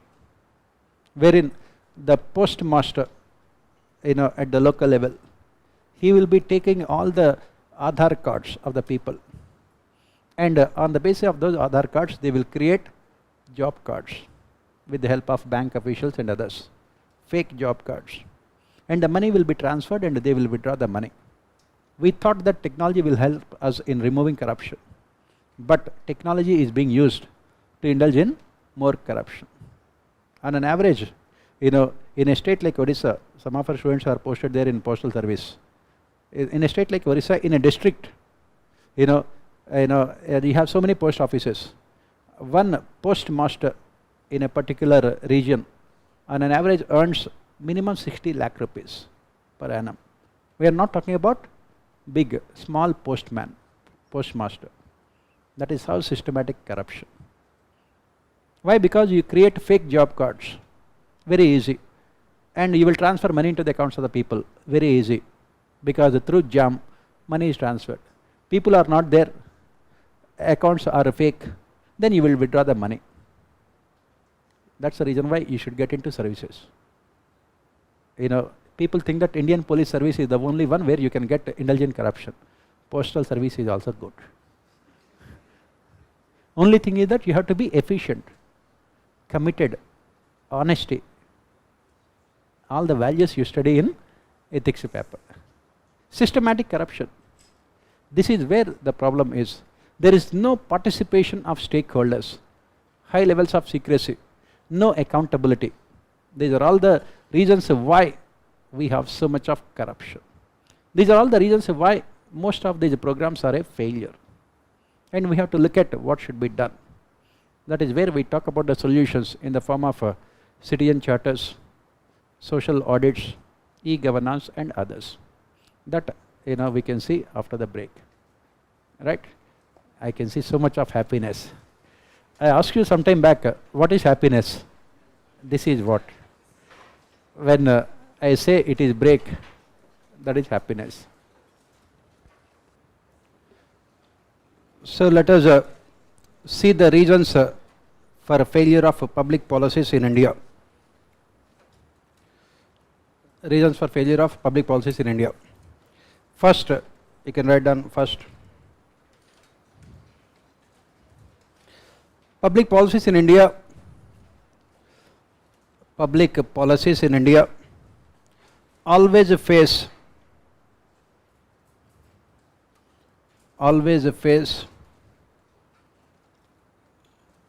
the conflict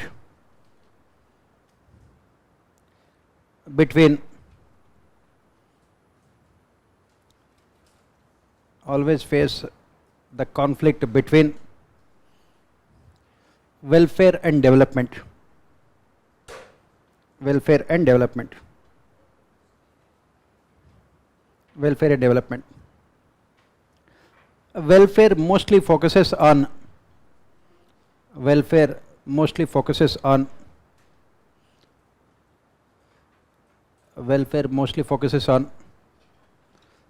providing immediate relief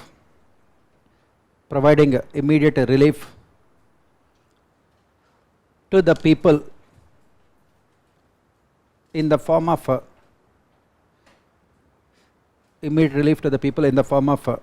subsidies.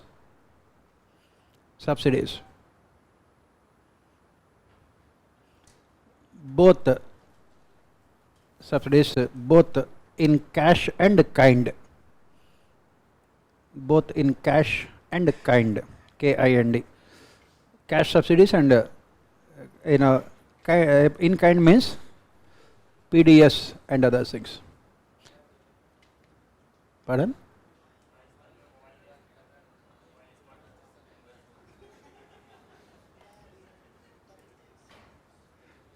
Right. See,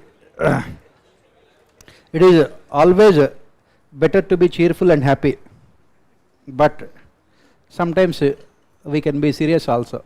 Otherwise, if we keep on laughing all the time, a time comes wherein people start laughing at us. Right? We can always be sincere in whatever we do. Right? Coming back here, as we both in cash and kind. Development on the other hand,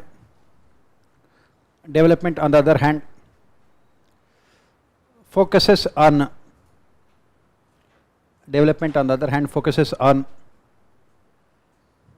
empowering people in the long term.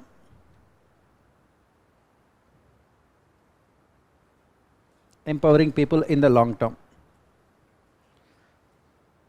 It can be achieved.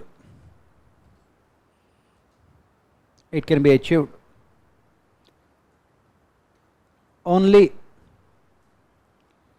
when the state spends more amount of money on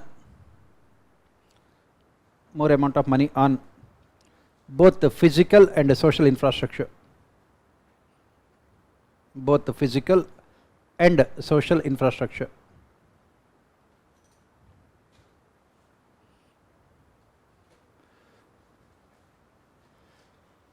Imperatives, next paragraph, imperatives, IMPERATIVES, imperatives. Yes, you can say second reason, it's same thing, you can continue. Imperatives of electoral politics. Imperatives of electoral politics demand that political parties think more about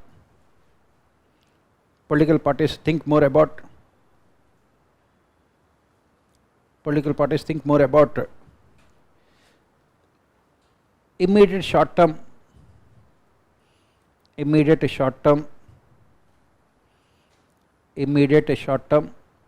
benefits of people,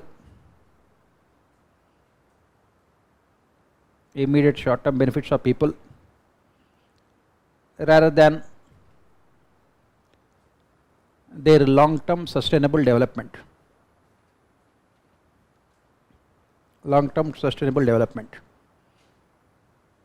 Next paragraph,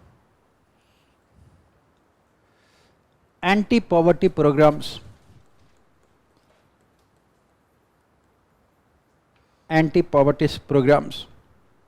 Since independence,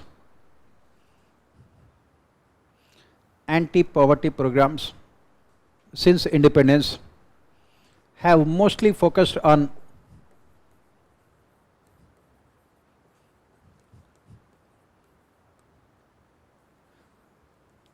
poverty alleviation,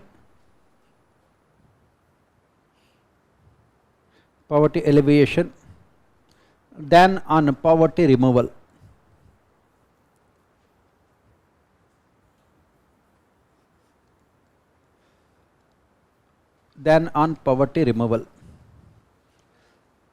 Poverty alleviation, next paragraph, poverty alleviation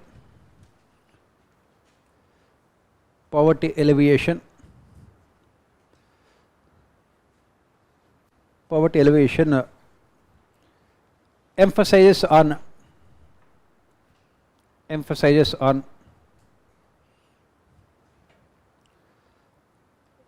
providing temporary relief to the people,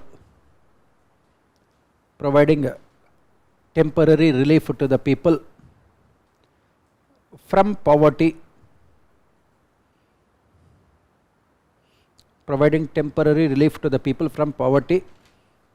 by giving them subsidies.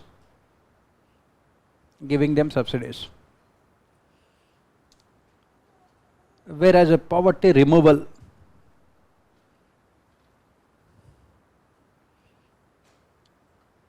focuses on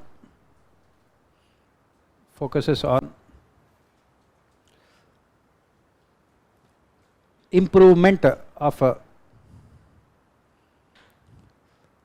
physical and social infrastructure.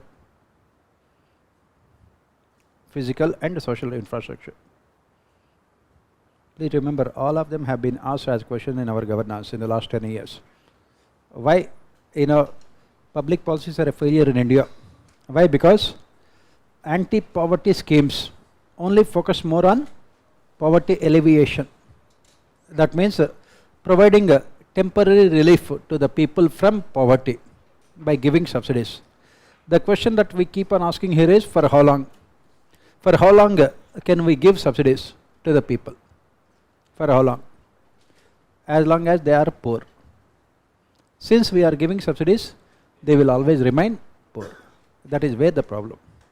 So then you can write this.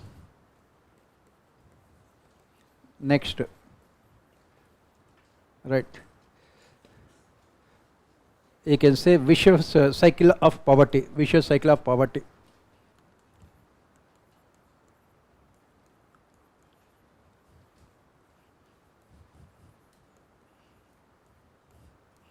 Vicious cycle of poverty.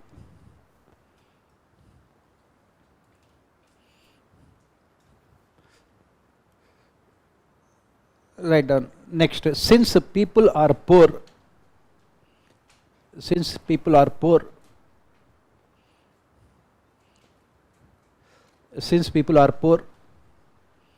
comma, the governments have been forced to provide subsidies. The governments have been forced to provide subsidies. Since people are poor, the governments have been forced to provide subsidies. And it is said that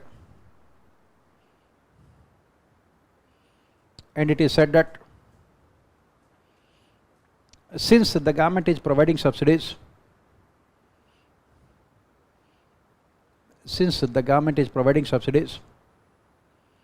people will always remain poor. People will always remain poor. So what we have discussed some time back, let us try to recall the entire chain here. What did we say? Since people are poor, the government is giving subsidies. Then what happens here? When the government is giving subsidies, revenue expenditure increases. You can take these things. Take this flow chart. Revenue expenditure goes up. Revenue expenditure goes up. Revenue expenditure increases. When the revenue expenditure increases, what happens? Less amount of money for capital expenditure. Less amount of money is available for capital expenditure. There is less amount of money available for capital expenditure. When there is less amount of money for capital expenditure, what happens? There will not be infrastructure development. No infrastructure development. No infrastructure development. Here we are talking about infrastructure, both physical and social. Physical and social infrastructure. Please remember, this year also the question was asked for 10 marks in our governance and another 10 marks in our ethics paper. What we are discussing. I told you from the beginning when we started governance, less number of classes, less amount of time and maximum amount of marks in the mains examination. Optimization, that's what I said. What I am discussing has been asked for 20 marks now, right? No infrastructure development. When there is no infrastructure, no industries.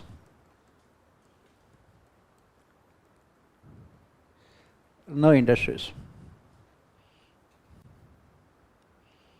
No industries. Right? Even if industries are there, there will not be any employment. Why? Why there is no employment even if industries are there? There is no social capital. non-availability of skilled personnel. Why skilled personnel are not available? The government is not spending on either education or health. So, from both these things, there are no industries. Because of these things, more unemployment.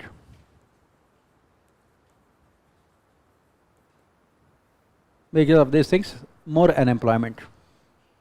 There will be more unemployment. That means we are not able to transform our demographic bulge into demographic dividend. More unemployment. That is where we talk about jobless growth. More unemployment and jobless growth.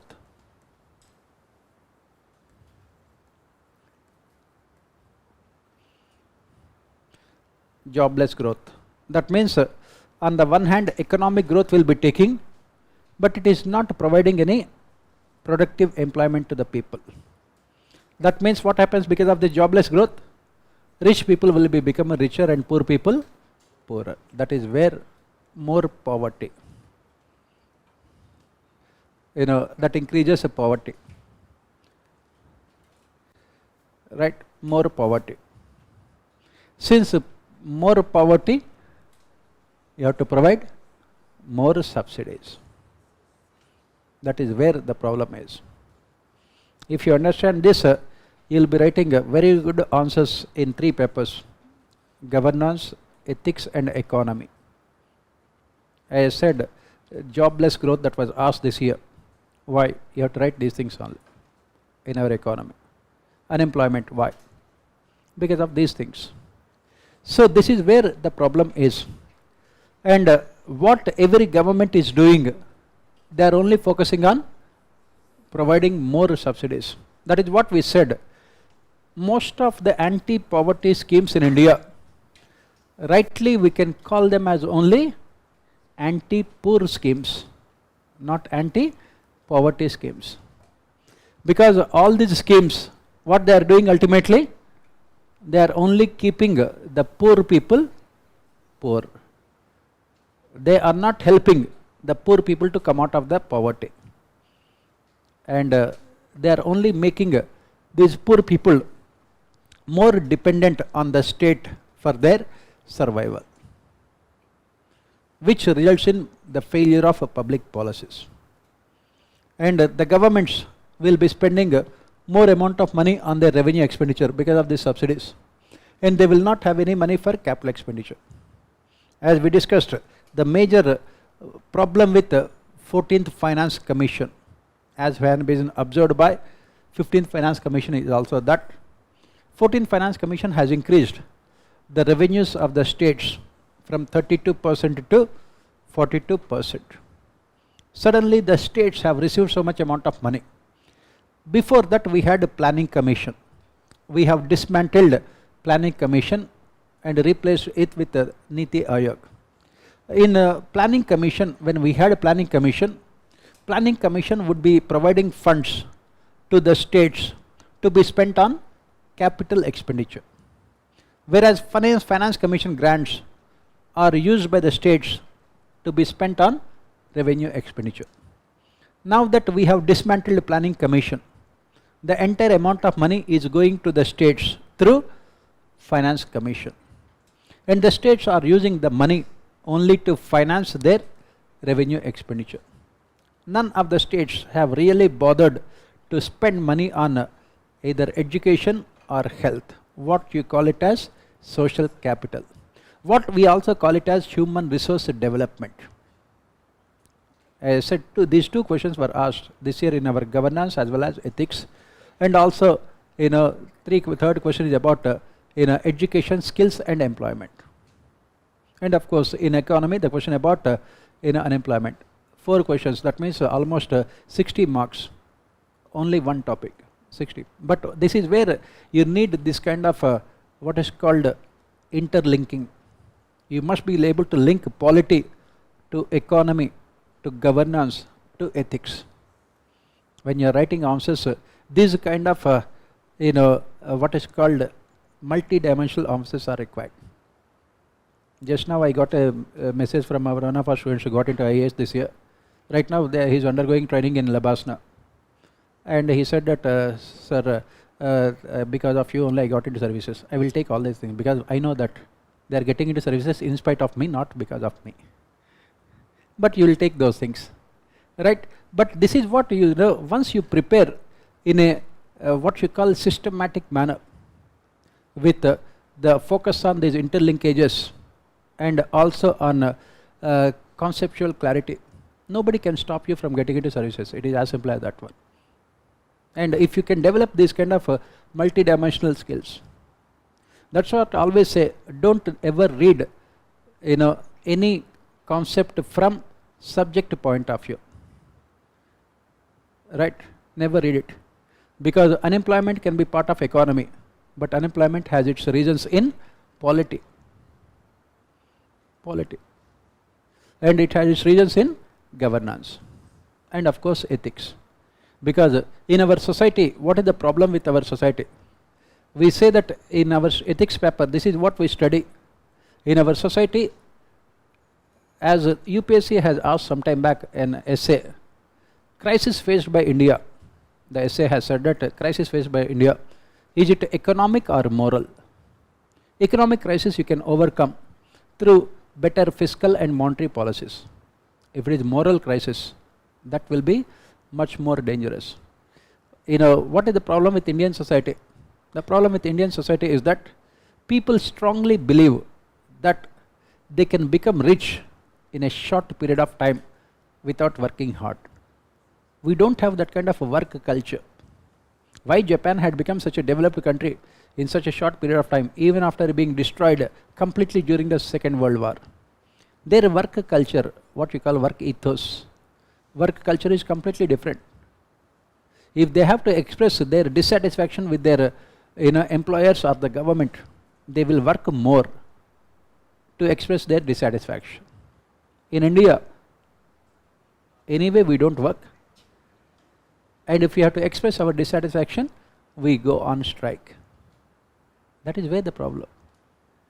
So everywhere, that is where we say ethical crisis. Ethical infrastructure in India, we say, is very weak, because as I said, materialistic societies, what really matters in a materialistic society is the ends and not the means that you use.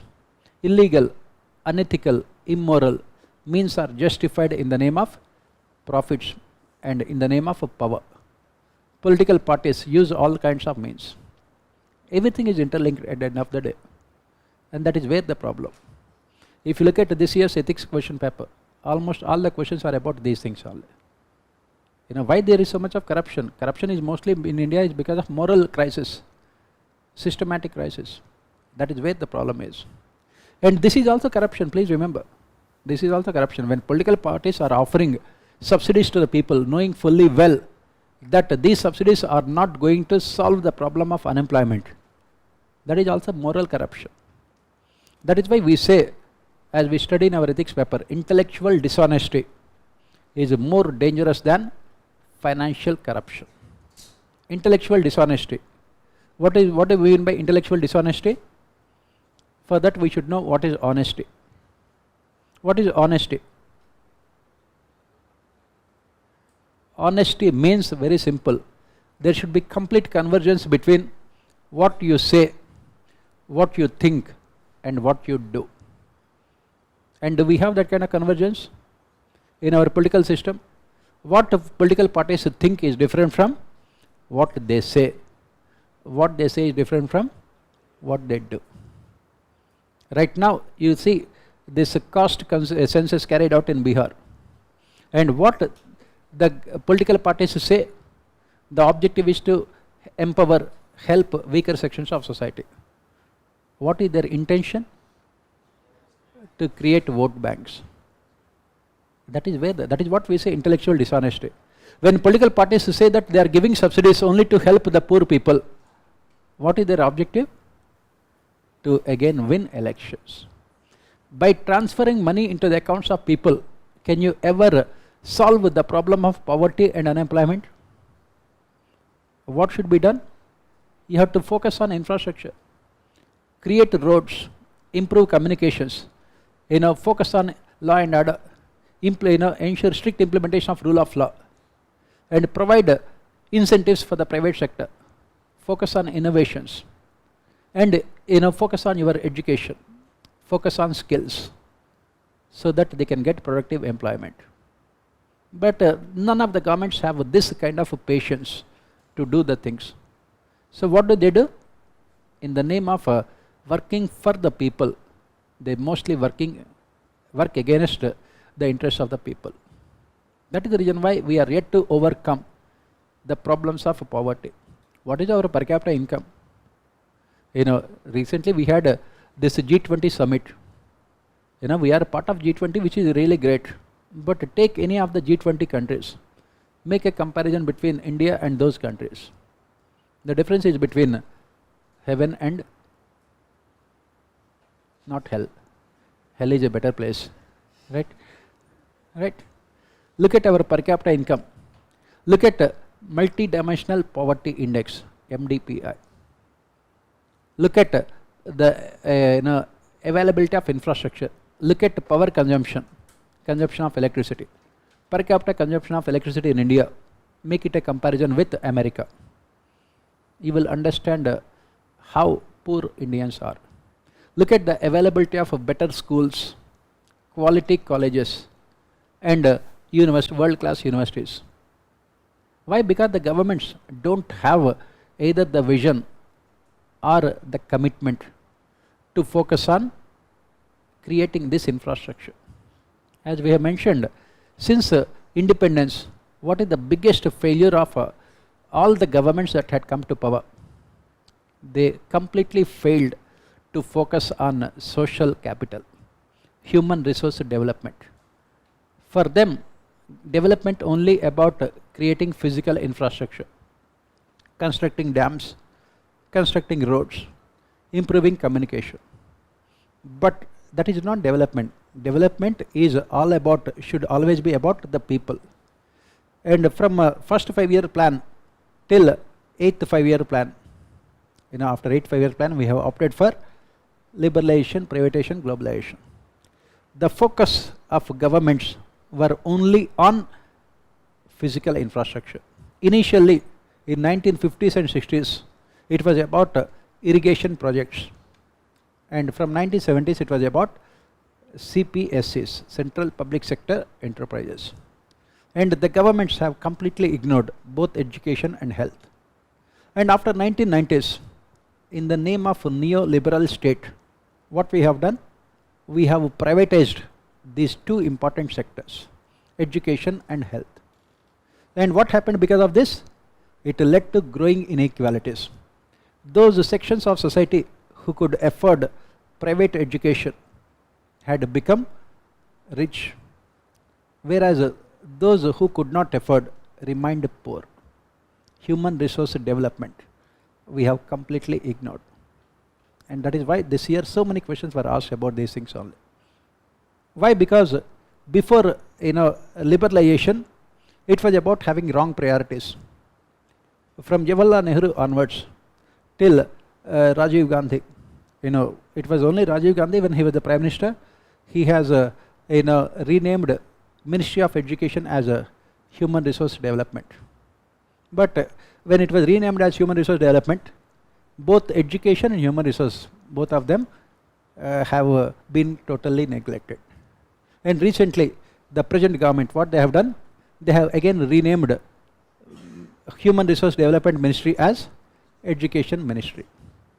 But what is if you look at it, the amount of money spent by the government on education, since the 8th 5-year plan onwards is coming down progressively. And the same is the fact with health. The only time we have seen improvement in health expenditure was during Corona crisis, because the government had to spend money on vaccines, and then the real expenditure has come down on both education and health. Why? Because the governments had found out the easy way out, that is DBTs. Transfer money into the accounts of people. People will be happy. They will not ask any questions. And then you don't have to worry about either education or health. See, governance is a very difficult task. Why? Because you have to create institutions. You have to ensure effective functioning of institutions by appointing people, by providing training to them, by objectively evaluating their performance. For example, you have to construct schools. Constructing schools is easy, but appointing teachers, ensuring quality education is a difficult task. Similarly, constructing hospitals is easy, but ensuring quality services for patients in hospital is very difficult. No other country in the world we can see the kind of things that are taking place in India. Recently, in Maharashtra, in one single day, more than 20 people died because of lack of medicines, basic medicines. If these kind of things are taking place in any sub-Saharan African country, we can understand. But they are taking place in the soon to be third largest economy in the world. Soon to be third largest economy in the world.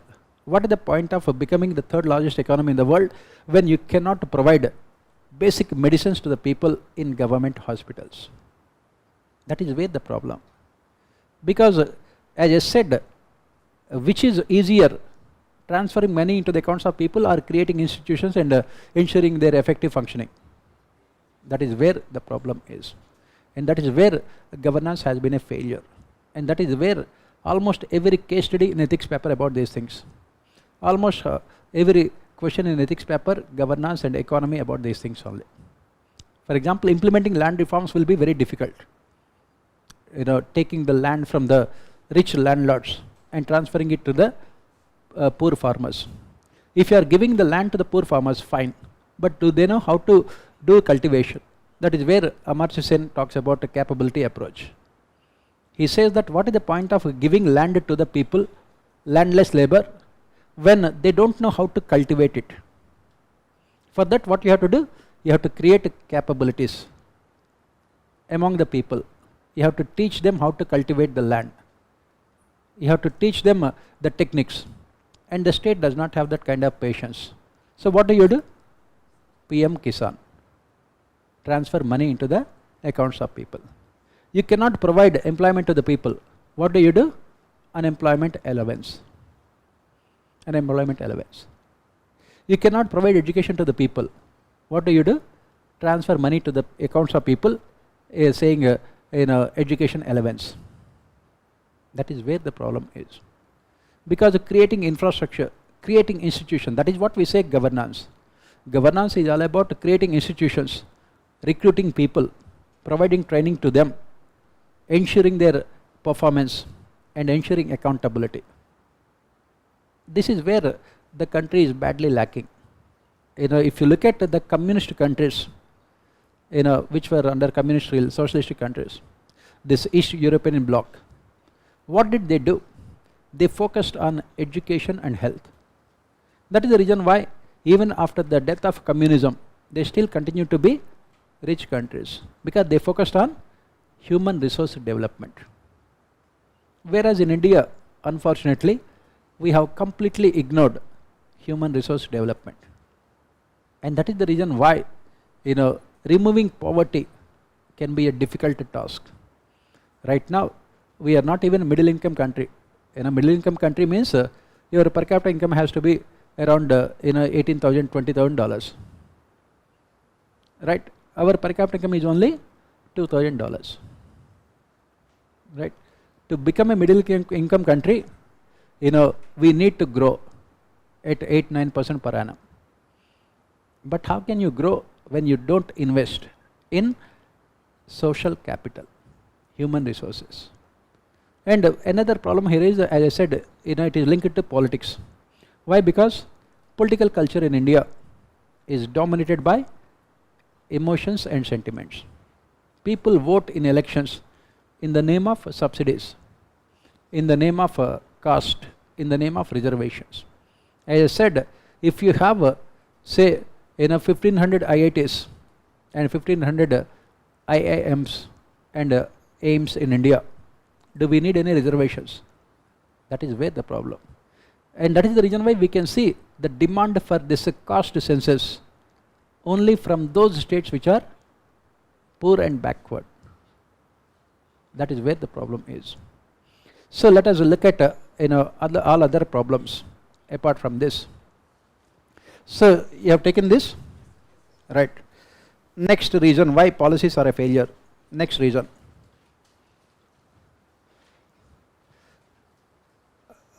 One size fits all approach. One size fits all approach.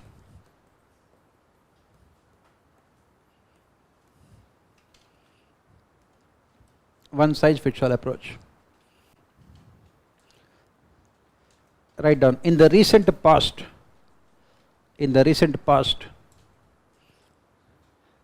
the country has witnessed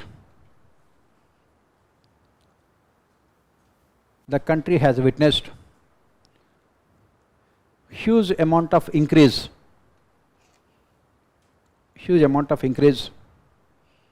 in the centrally sponsored schemes.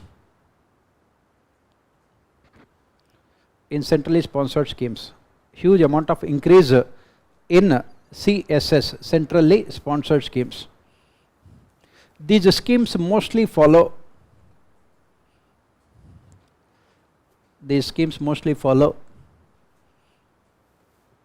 one size fits all approach.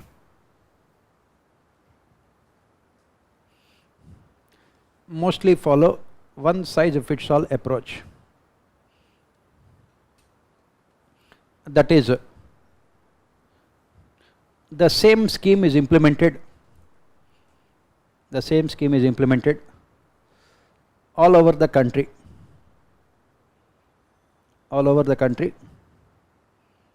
irrespective of conditions prevailing at the ground level.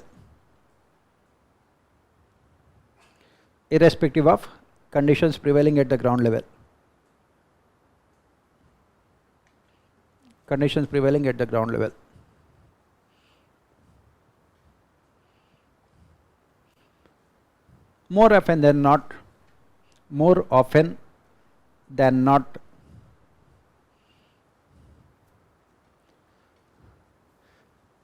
these schemes end up as a failure.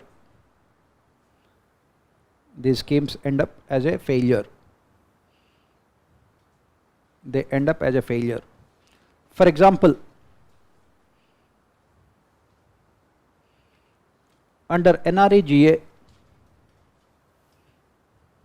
100 days of employment is provided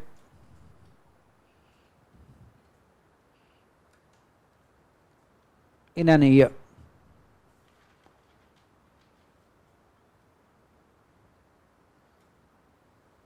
It may not be required.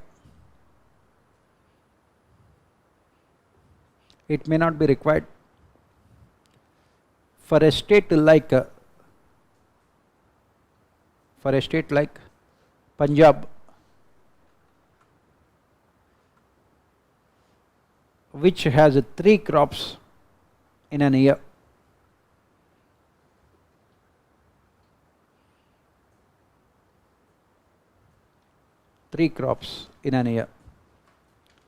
On the other hand,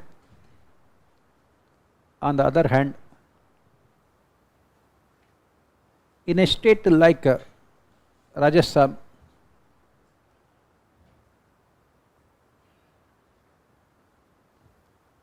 minimum 250 days of employment is required.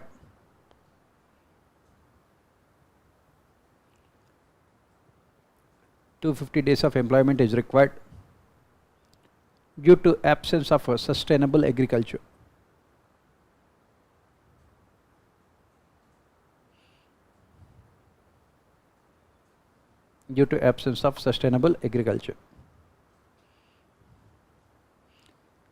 Next problem, why they are a failure. Lack of awareness. Next problem. Lack of awareness among beneficiaries.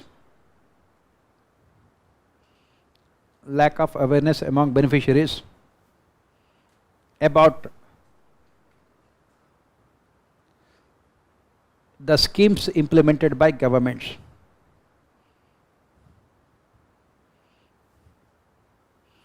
About schemes implemented by government. According to this year's economic survey, according to economic survey in brackets 2023, because you might be reading this after 4 years also, right? So let me be careful here. 2023, both the central and state governments,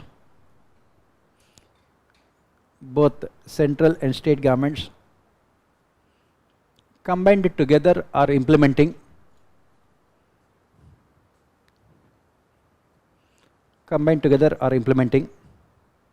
more than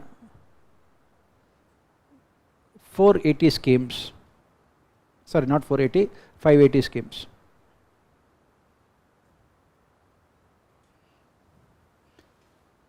That is, average Indian villager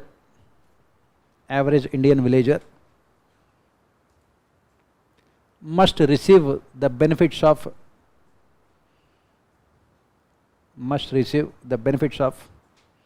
580 schemes.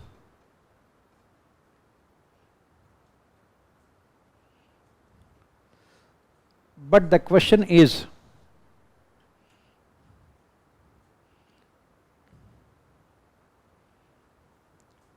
how many of them are aware about all these schemes? How many of them are aware about all these schemes?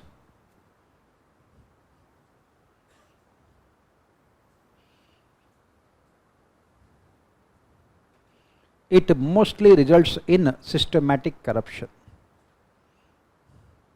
It mostly results in systematic corruption. Systematic corruption. Right.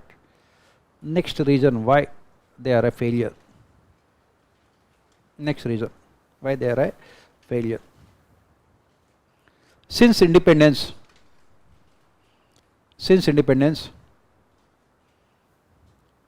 focus of successive governments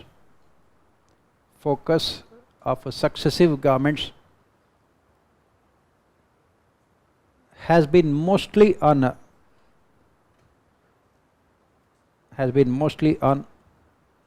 improving physical infrastructure.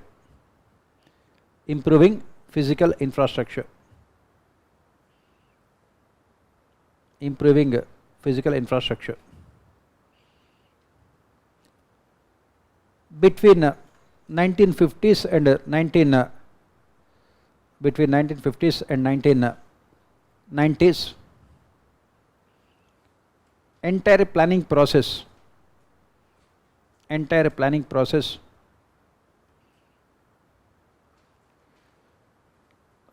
was all about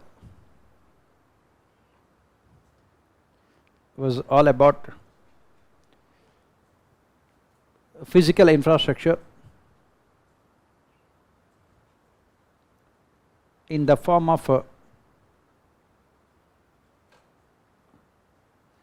irrigation projects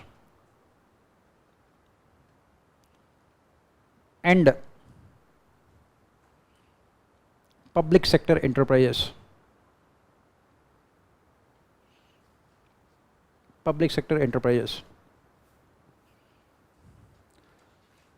Critical social capital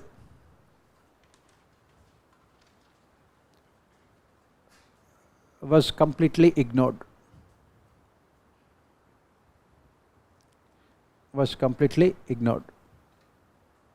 Next paragraph. After 1991,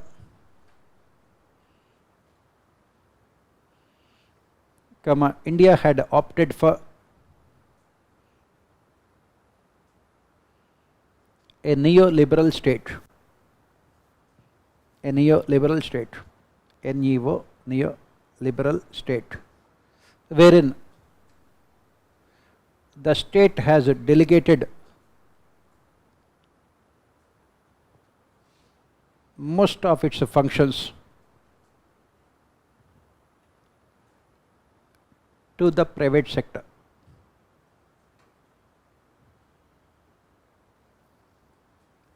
Critical sectors like education and health have been completely privatized, with expenditure spent by the government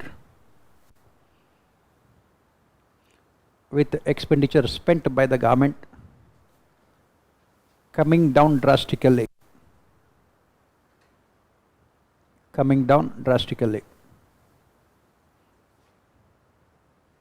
It led to a situation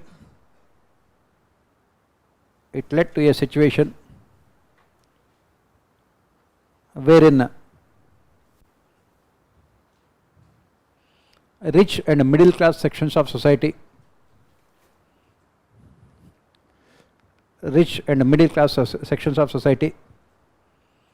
only benefiting out of development process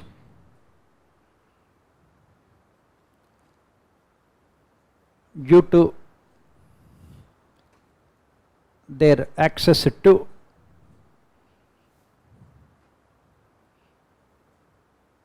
quality education and health.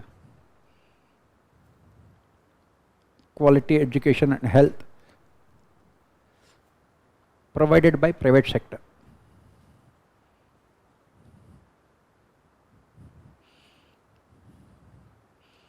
Next paragraph. This period also witnessed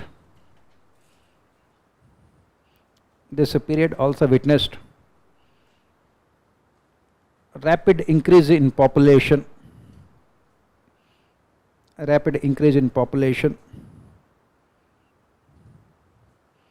with the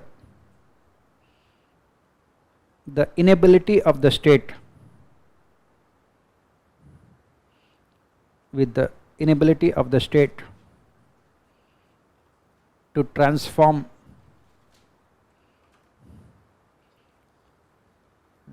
the demographic bulge, BULGA, demographic bulge into demographic dividend.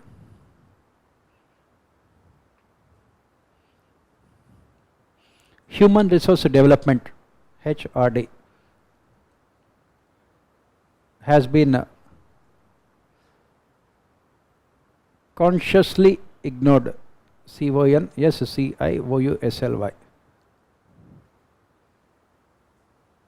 ignored by the state,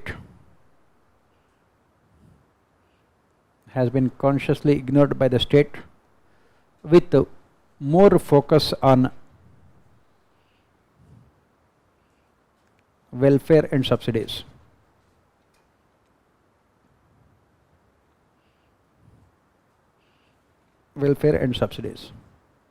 Next point.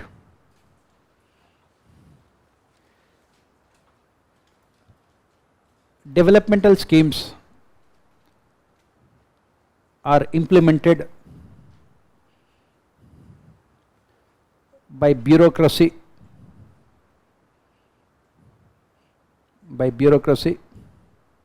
without any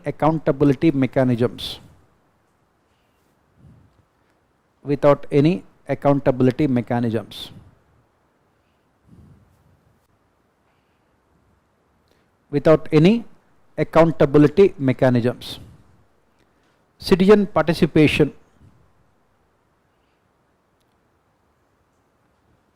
in implementation as well as evaluation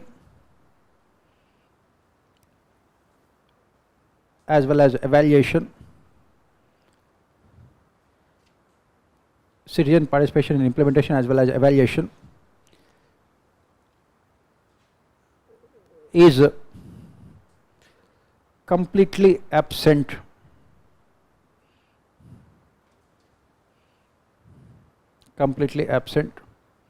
in terms of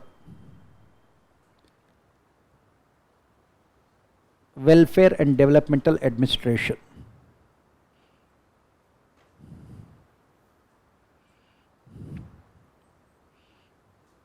Welfare and developmental administration. This bureaucracy centric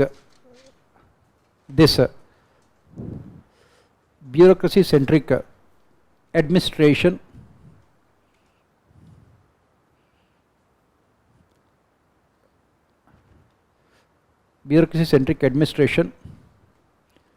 is one of the most important reasons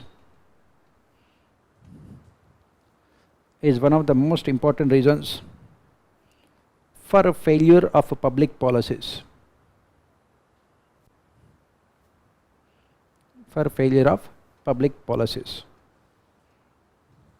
Right? So this is why we say they are a failure, because of wrong priorities, because of short-term populistic view, because of a one-size-fits-all approach, because of absence of accountability mechanisms, because of a systematic corruption, and because of bureaucracy-centric administration. So what is the solution? That is what we have to look at. As part of solutions, as I said, we will be talking about citizen charters. Then we will be talking about social audits. Then we will also talk about self-help groups. Then we will also talk about e-governance.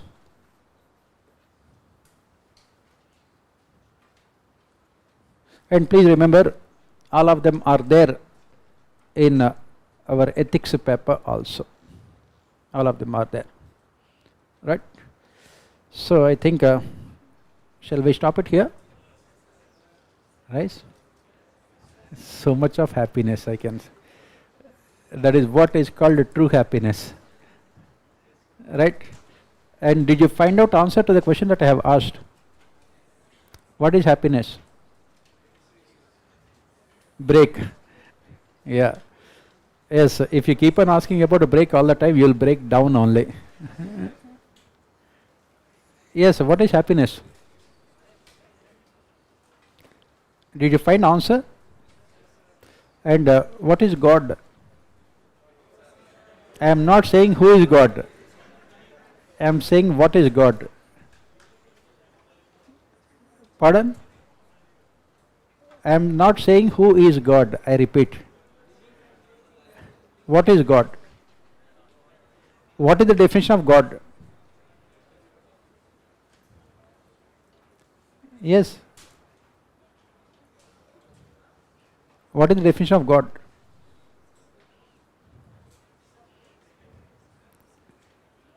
And what is happiness?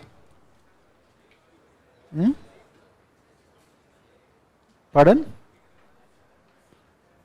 So find out and you tell me. I think next week we have only one class, I think. Right. Tomorrow we have class, I think. Tomorrow at what time we have class? 1 o'clock. And tomorrow there is something small matter called a cricket match also. India-Australia match is there. Let me see how many of you will come. Right. So tomorrow we will look at the citizen charters and we will also look at the social audits. Right.